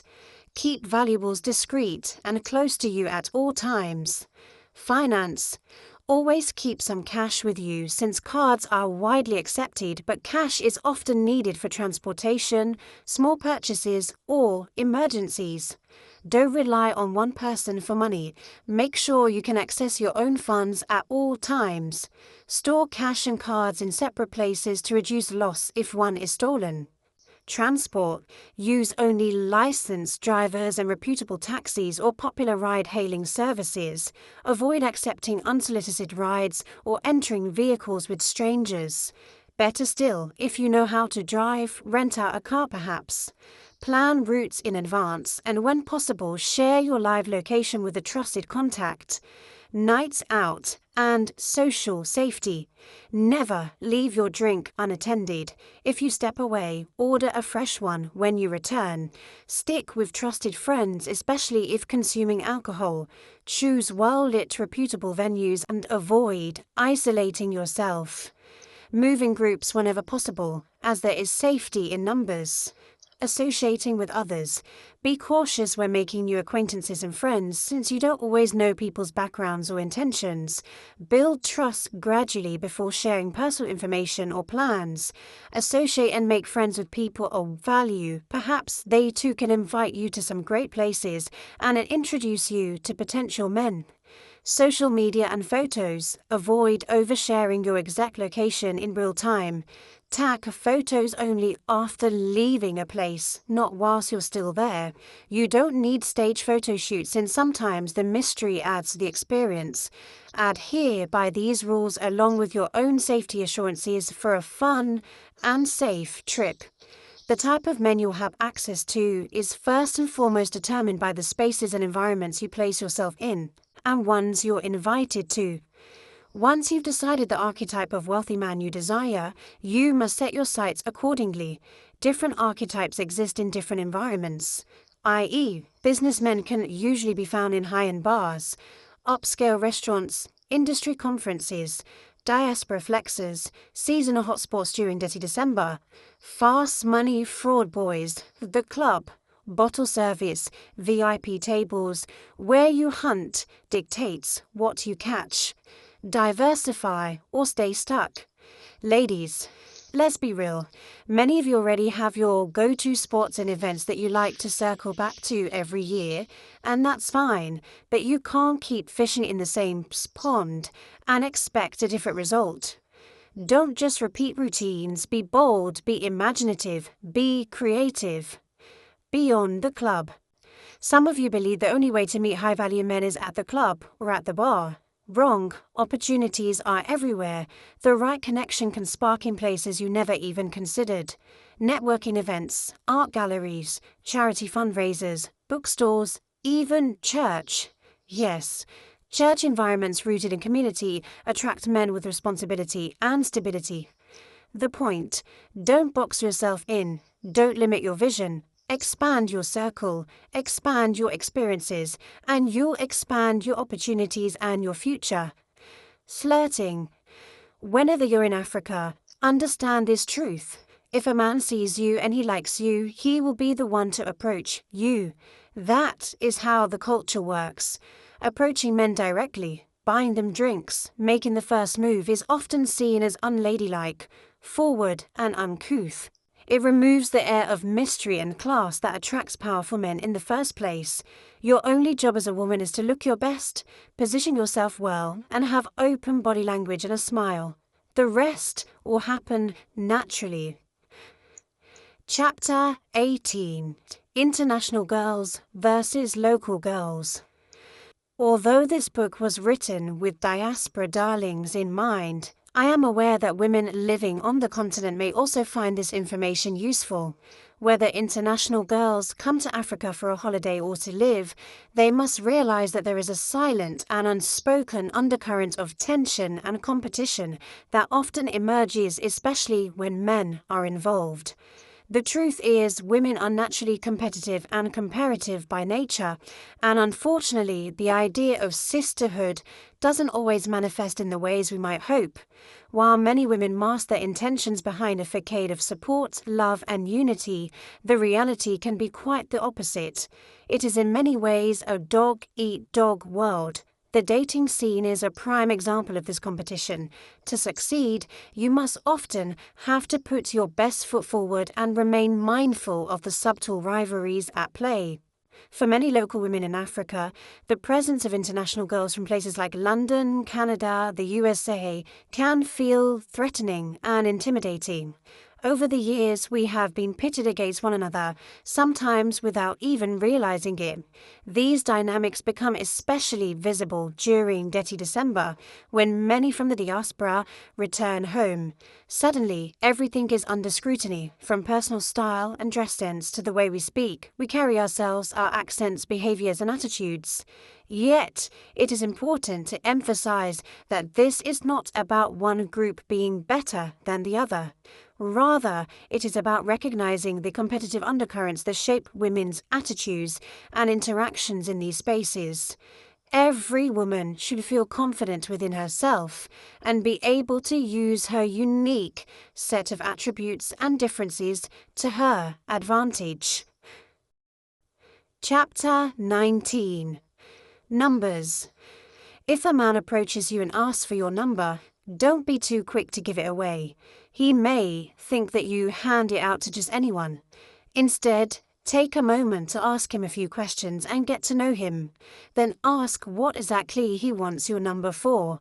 If his answer feels genuine and worthy of your trust, only then should you consider giving it to him. Don't text first. If he has your number, let him reach out, showing he remembers you and is genuinely interested.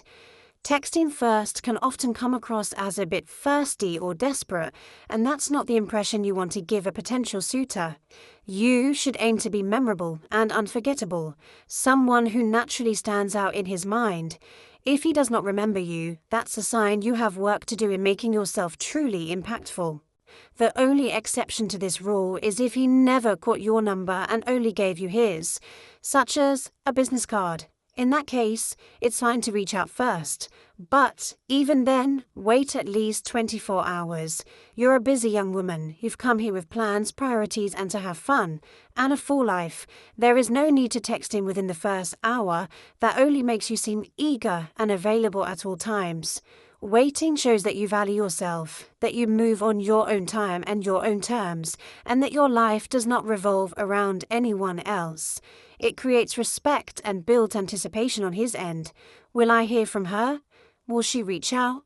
Will I see her before she leaves the country? That little bit of mystery adds to the excitement of the process. Remember, anything acquired too easily is rarely respected. Chapter 20. Double Dating in December, the Ultimate Survival Guide. Dirty December is not for the faint-hearted. The parties are endless, the tables are late, and the men, well, they're everywhere. If you're single and outside, one of the best ways to maximize your December experience is to double date. But before you dive in, understand this.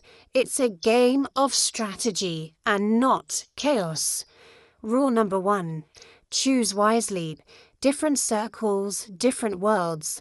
If you're going to double date, your best peak is men who don't move in the same circles. A politician and a young corporate chairman? Perfect. A banker at a DJ? Even better. The key is minimizing the risk of overlap, so do your homework, ladies. Background checks are not just for LinkedIn. Rule number 2, location, location, location. Never stick to the obvious. Breakfast dates in quiet hotels, dinners in tucked-away restaurants, a glass of champagne in a rooftop bar from the usual hotspots. If one man loves a particular venue, don't take the other man there. Think of the city as your chessboard. You move, not them. Rule number 3, master the art of disguise. Wigs, makeups, outfits, switch them up. You're not just dating, you're playing undercover. One night you're the sultry brunette, and the next you're the playful blonde. Not only does this protect your privacy, but it also keeps things exciting for the men. You're never predictable. That makes you unforgettable. Rule number 4, learn the exit strategy. Sometimes, despite your best efforts, paths cross. That's when quick thinking and a little performance comes in handy. A sudden, I'm not feeling too well, can we leave? Exit can save you from awkward encounters. Bonus points if you've already disguised yourself well enough to avoid immediate recognition. Rule number 5, make it fun for you and them. Think of yourself as your own character. Some days you're the glamorous diva, and other days you're the chilled, down-to-earth babe. Not only do you enjoy reinventing yourself, but men love the intrigue too. The more sides of you they can get to see, the more invested they become. Rule number 6, keep your options open. Another reason why double dating should be highly considered is that it leaves you with multiple options by the end of the season. Ladies, do not put all your eggs in one basket, because I can guarantee you the men certainly aren't. By the time it's time to pack your suitcase, you should have a roster of male contacts you've made during Dirty December. From this list, you can decide who is worth keeping in touch with even after you travel back abroad, and who should be dropped by the wayside. If you play your cards right, you may not even be returning to your country of origin alone. You might just find someone willing to fly you back, host you, or even make your December stretch into a brand new beginning. The bottom line: double dating in December isn't about being messy. It's about being strategic, safe, and unforgettable. Done right, you'll glide through the season like an undercover princess, leaving nothing but good memories and maybe a few empty wallets behind. This is your arena. See it as though you're presenting yourself onto a scene. May the best man win. Chapter 21. Money Talks. In this segment, we'll explore how to negotiate and communicate your financial expectations so you can get what you want, whether that's monetary support or thoughtful gifts. From the very start of your conversations and interactions with men, you want to drop hints about your desire to be treated well, finding clever, natural ways to weave it into conversation. There are essentially 2 approaches when it comes to asking a man for money. Every woman who has spent time in the game already knows them. The first approach is the subtle route. This is when you drop hints about your financial needs rather than making a direct request. You might casually talk about how female friends are being spoiled by their boyfriends, or mention how you love being treated well. You could point out that you need to buy a new pair of shoes at the mall, that you've been meaning to update your wardrobe, or that you lost a pair of earrings on your trip, and that you'd enjoy going shopping soon. The purpose of this strategy is to plant the seed and allow him to offer, making it feel like his idea rather than yours. Many men, especially those who like to feel like providers, respond to this well, and they may even suggest. During your conversations, casually comment on things that suggest a preference for quality. Examples: admire something luxurious you see. That bag is gorgeous. I love how it looks. Mention aspirations. One day, I'd love to travel first class. Share appreciation for good experiences. I really enjoy a night out at a fancy restaurant. These money hints plant seeds in their mind without sounding demanding. The second approach is the direct route. This requires more boldness. Instead of hinting, you simply say, Could he give me some cash? I'd like to go shopping. Or would he be able to top up my funds? There's no room for misunderstanding here. You are clear about your expectations, and he has a straightforward opportunity to either agree or decline.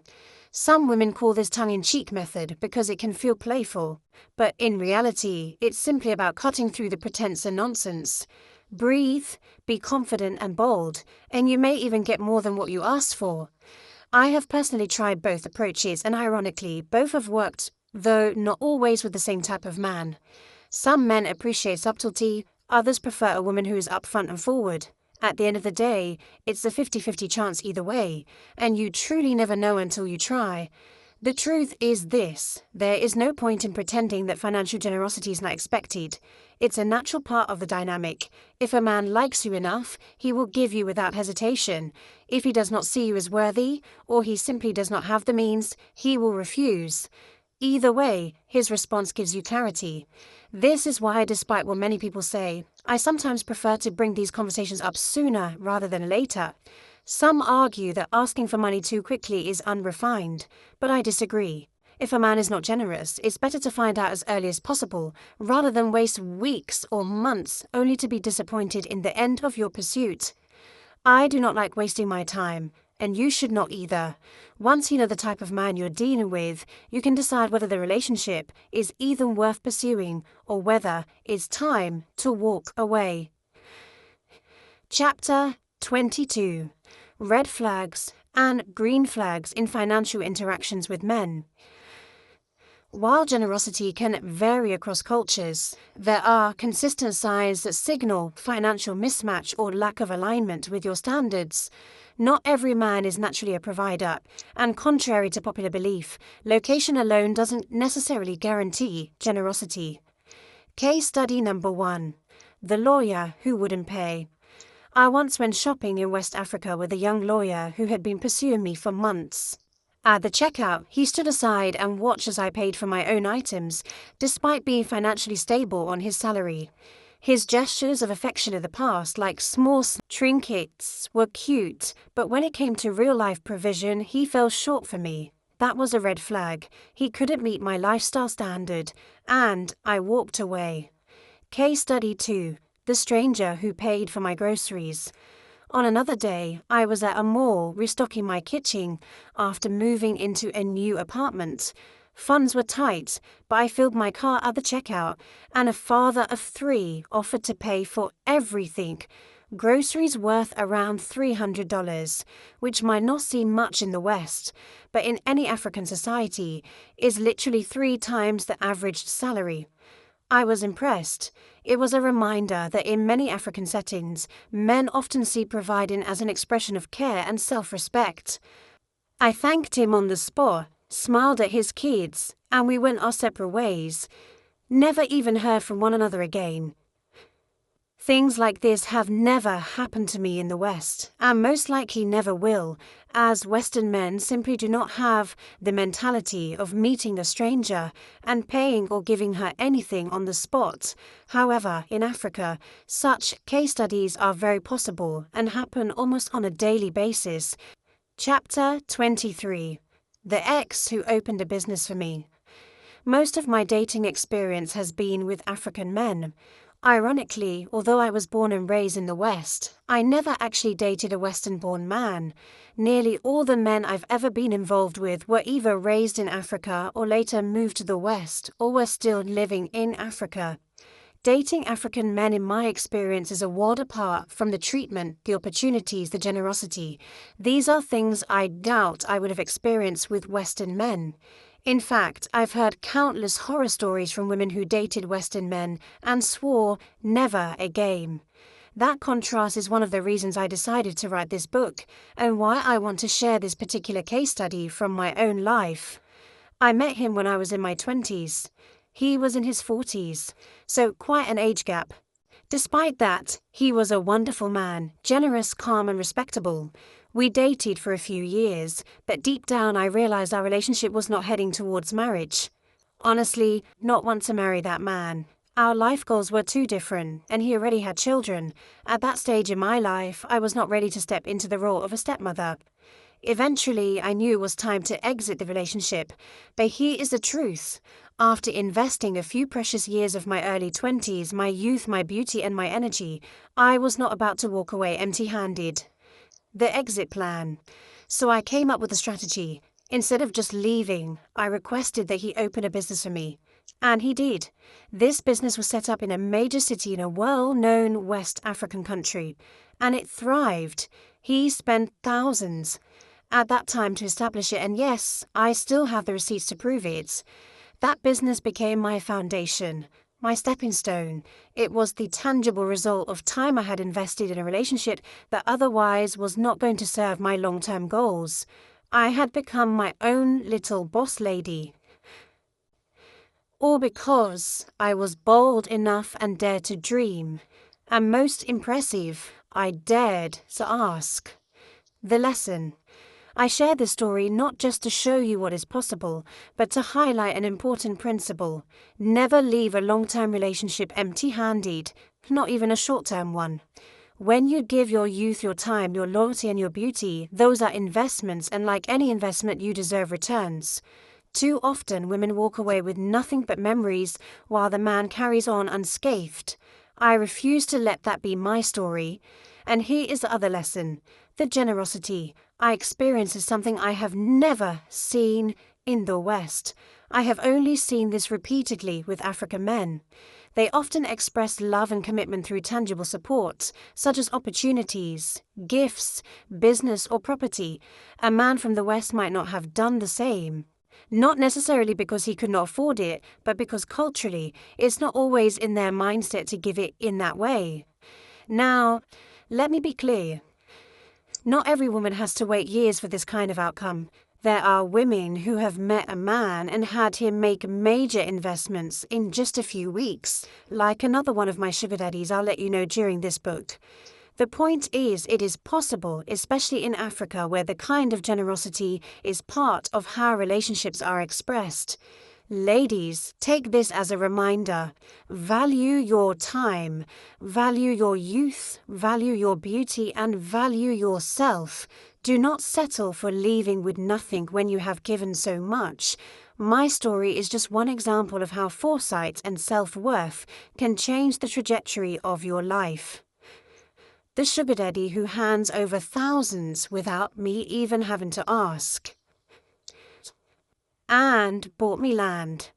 This man was extremely wealthy, by far my most affluent catch to date.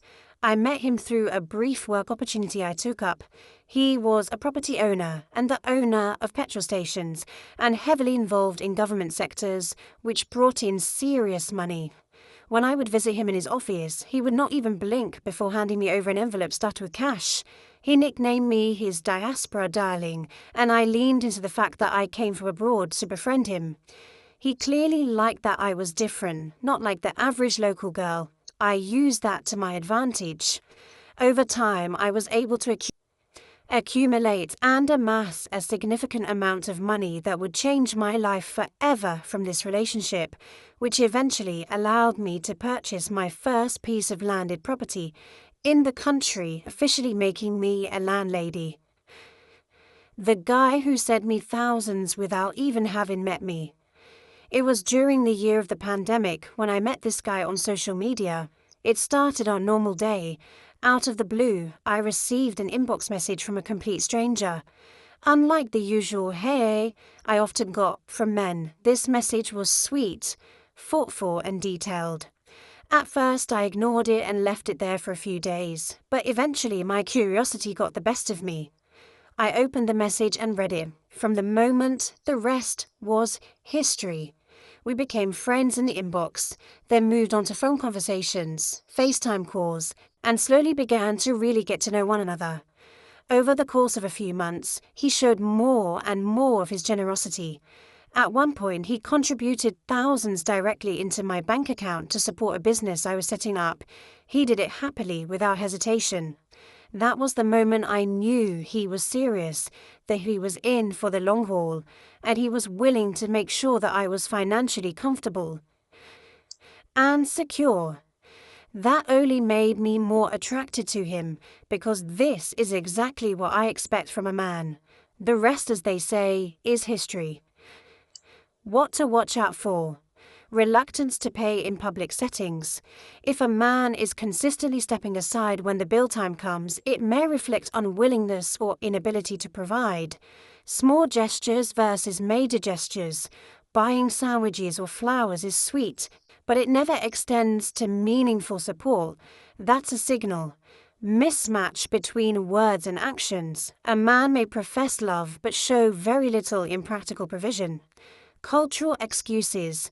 Don't let "this is how it's done here" override your standards. Chapter 24. Case Studies of Other Women.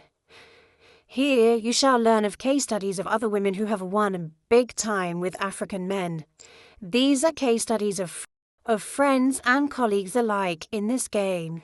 I want to reiterate to you that as a woman, no matter your unique advantage, story, or disadvantage, there may be a place for you, and you can very well use this to your advantage and your personal journey. Case Study 1. The Single Mother Married to Power. A young woman in London had a child with a drug dealer and was left a single mother. In London's dating scene, shaped by red pill rhetoric, she would face stigma and was often dismissed as second class because of her past and motherhood. When she moved to an African country, however, her story shifted. She began dating the nephew of a president, a wealthy, powerful man who overlooked the stigma and adored her for who she was. While single mothers still face challenges in Africa, she became an exception, rising into elite circles where judgment mattered less. This was also due to how she cleverly rebranded herself as a business guru.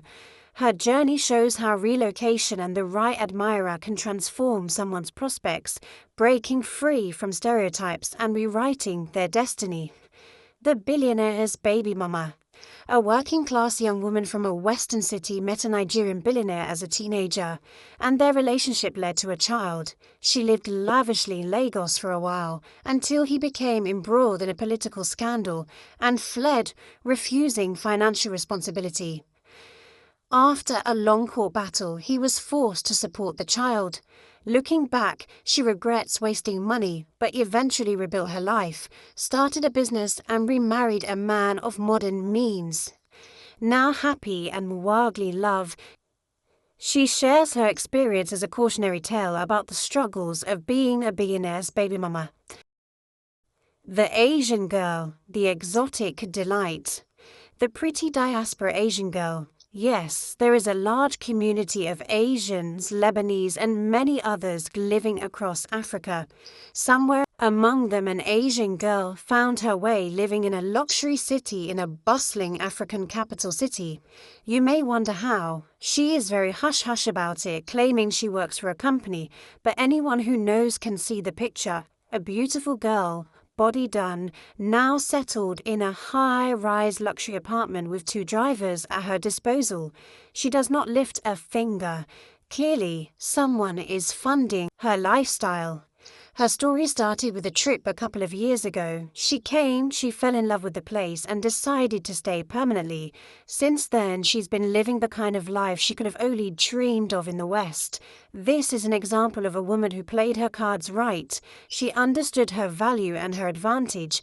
She knew that many African men still hold a deep fascination and desire for foreign women, often viewing them as a prize. She positioned herself, marked her territory, and secured her place. Now she's living her dream, luxury, comfort, and ease, in a city that embraced her as something rare and desirable. The girl with a dirty past who married into wealth. There are simply 1,000,001 stories I could share as case studies of women I know personally and women well known in society. One in particular that stands out to me for several reasons is this story. This young lady lived in a particular city in the Western world and relocated after meeting her suitor through friends who introduced them.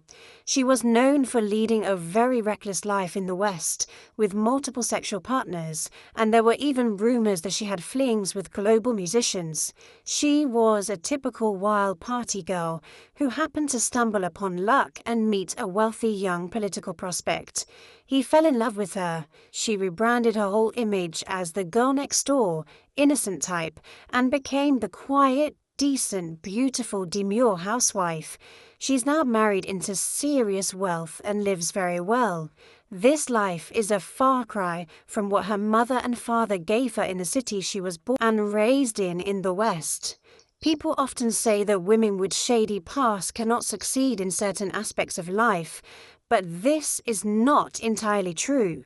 If a woman's past can remain hidden or rebranded, or sometimes you'd be surprised that some men don't even care and they're very aware, she actually does stand a chance. At the time of her marriage, she was brave to make it public because there were many whispers circulating in social circles about her past, yet it did not stop the man from marrying her. Some people simply have that luck. To you, there is a great chance in dating or marrying an African man, so do not knock it. If it's happened for others, it may just be able to happen for you. Chapter 25. Safe Sex. Disclaimer: sex is not a must. The ball is in your court, and you can play it accordingly. You do not necessarily have to have sex with a man for him to start spending on you. If you play your cards right, you can withhold sex for as long as you wish. Let us address the big elephant in the room: sex. We're not kids. When dealing with men, sex and sexual activity will inevitably play a role in the equation. Most of these men will want to sleep with you because they are men and you are attractive. Notice how I place the topic of sex after money and talk sections. Ladies, you should not even consider sleeping or engaging in sexual activity with a man who has not given you any cash, gifts, or otherwise invested in you. And when I say investment, I mean substantial, not just taking you out with your friends to the club for a bottle of champagne, unless that is what you want. Talk to the man about your expectations beforehand. Make sure the cash is in your hand, in your bank account, or that you have been heavily invested over the course of your stay, before, after, and during considering sexual activity. For some women, this is purely transactional. The timeline for this also depends on how long you are spending in the country, perhaps. Some spend 2 weeks, 3 weeks, 4 weeks, 6 weeks, and even beyond. Some end up relocating. Your approach should depend on your personal timeline and intentions. When it comes to the act of sex, if you choose to participate in consensual sexual activity, safety must also be taken into account and as a priority. This includes protecting yourself from STIs, diseases, and unwanted pregnancies. No one wants to return from Dirty December pregnant, and especially not with a man who doesn't care about you. Even if this is a casual encounter, ensure there is mutual understanding that you both want the same thing. Always make sure he has condoms or you have contraceptives and anything you need for your safety and peace of mind. Consent is key. Ensure you are under no duress and neither alcohol or drugs influenced. Make sure you are comfortable to engage in a safe, pleasurable, and respectful experience. Ladies, we are grown women. Protect your body, your health, and your worth. Safe sex is not optional, it's essential. Chapter 26. Experience cultural capital. Exposure. If you fall under one or more refined archetypes mentioned in this book, and you are seeking to establish a long-term relationship, a more meaningful connection with an African man, then it's important to focus on building what I call your exposure and experience capital. In order to attract or sustain the interest of a man who belongs to a certain class or standard, it's rarely enough to just be beautiful. You also need to carry yourself as though you are accustomed to the spaces he frequents, the hobbies he enjoys, and the experiences he considers in his lifestyle. It is about appearing as though you have moved in that world before, and the way you achieve this is through the activities you participate in and the kind of cultural capital you accumulate. This is why when you're spending time in Africa, even if it's only for a few weeks, you should think carefully about how you use the opportunity to advantage. There is far more to the continent's major cities than nightclubs and endless parties. Yes, those moments can be fun, but they should not be the sum total of your experience. If you want to present yourself as a well-rounded and globalized woman, you will need to immerse yourself in activities that highlight culture, refinement, and sophistication. Think of it like this. A 2 or 3 week trip can easily be turned into a cultural residence of sorts when you engage in the city with a way that adds richness not only to your personal life but also to your personal brand. You could spend an afternoon at the art gallery, doing some wine tasting. You could absorb the creativity of local artists at the market, but also gain the vocabulary and insight to speak about in art conversations later.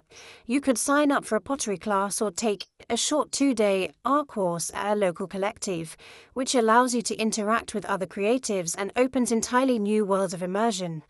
Beyond the arts, there are also workshops, wellness activities, fitness classes to consider. For instance, Pilates and yoga sessions in a city like Lagos, Accra, or Nairobi will likely cost significantly less than what you would pay in a New York or a London, yet the experience and benefits are the same. These activities do not only add to your personal well-being, but also create a narrative of balance, discipline, and sophistication. What is most strategic about this is that you do not necessarily have to bear the cost yourself.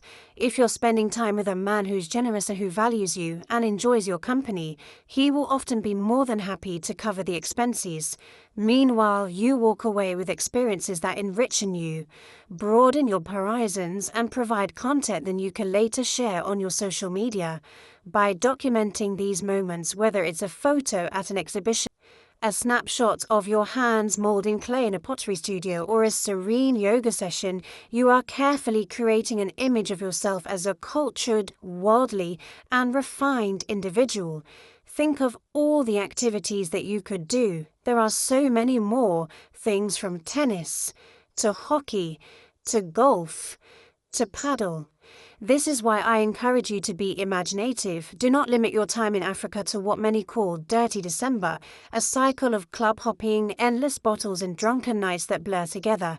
Instead, see it as a season of immersion where you can refine yourself, learn new things, and collect stories and experiences that elevate your overall presentation as a woman. By the end of your trip, you should not only have memories of fun nights out, but also a deeper sense of growth and a bank of experiences that can continue to pay off in your social and romantic life well after you leave. Chapter 27. The Arrangement. The Last Hurrah.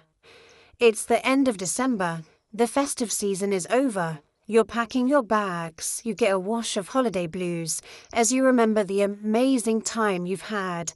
The pictures, moments that you can't wait to upload onto Instagram, and already you're heading back to your normal life, preparing to return to your country of origin, back to a 9-to-5 life. But here's the question, will you? If you've read this book, or you've listened to this book, and you've played your cards right, maybe you've secured someone who's serious about you, who will suggest that you stay or relocate to be with them. Maybe they'll set up a business for you, ensure you're covered financially, or want to build something long-term. Will you choose to be in a long-distance relationship or live between both countries, flying back and forth every few months? Will you move out to live in said country if you're invited to join your significant catch? Or will you choose to be casual or end the experience and leave it just as an exciting memory? These are choices you need to make now. During your conversations with this person, you must be clear about what arrangement you both want moving forward and how this aligns with the grand scheme of your life and future. It has been an absolute pleasure guiding you through the pages of this book. Writing it was not only a joy for me, but truly meaningful. And my deepest hope is that it has offered you not only education, but also empowerment and clarity. As you hold this book in your hands, or as you listen to this book in your ears, I want you to feel inspired. The world is your oyster, and you are worthy of the very best it has to offer. You deserve better dating and marriage opportunities. You deserve richer, more fulfilling relationships and experiences. And I want you to know that with absolute certainty that there is better out there. Better men, better choices, better futures. But always remember, you can only go as far as you see yourself. Your vision, your self-image, and your ability to dream will define your path. Expand them, and life will rise to meet you. Take everything you have read here or listened to here and adapt it to your own personal journey. If you are interested in dating an African man or marrying an African man, or simply refining the way you approach relationships, I hope that 1, 2, or even 5 years from now, I will hear your amazing success stories of beautiful partnerships, joyful dating experiences, and marriages built on love, respect, and abundance. And remember, you are not only doing this for yourself, you are doing it for your future generations. The choices you make today, the standards you uphold, and the men you allow into your life will ripple forward. Your children and grandchildren will thank you for choosing wisely, for demanding more, and for refusing to settle. Women deserve better. You deserve better. The time to claim it is now. Step forward with confidence, vision, and pride in the legacy you are creating. Good luck, ladies.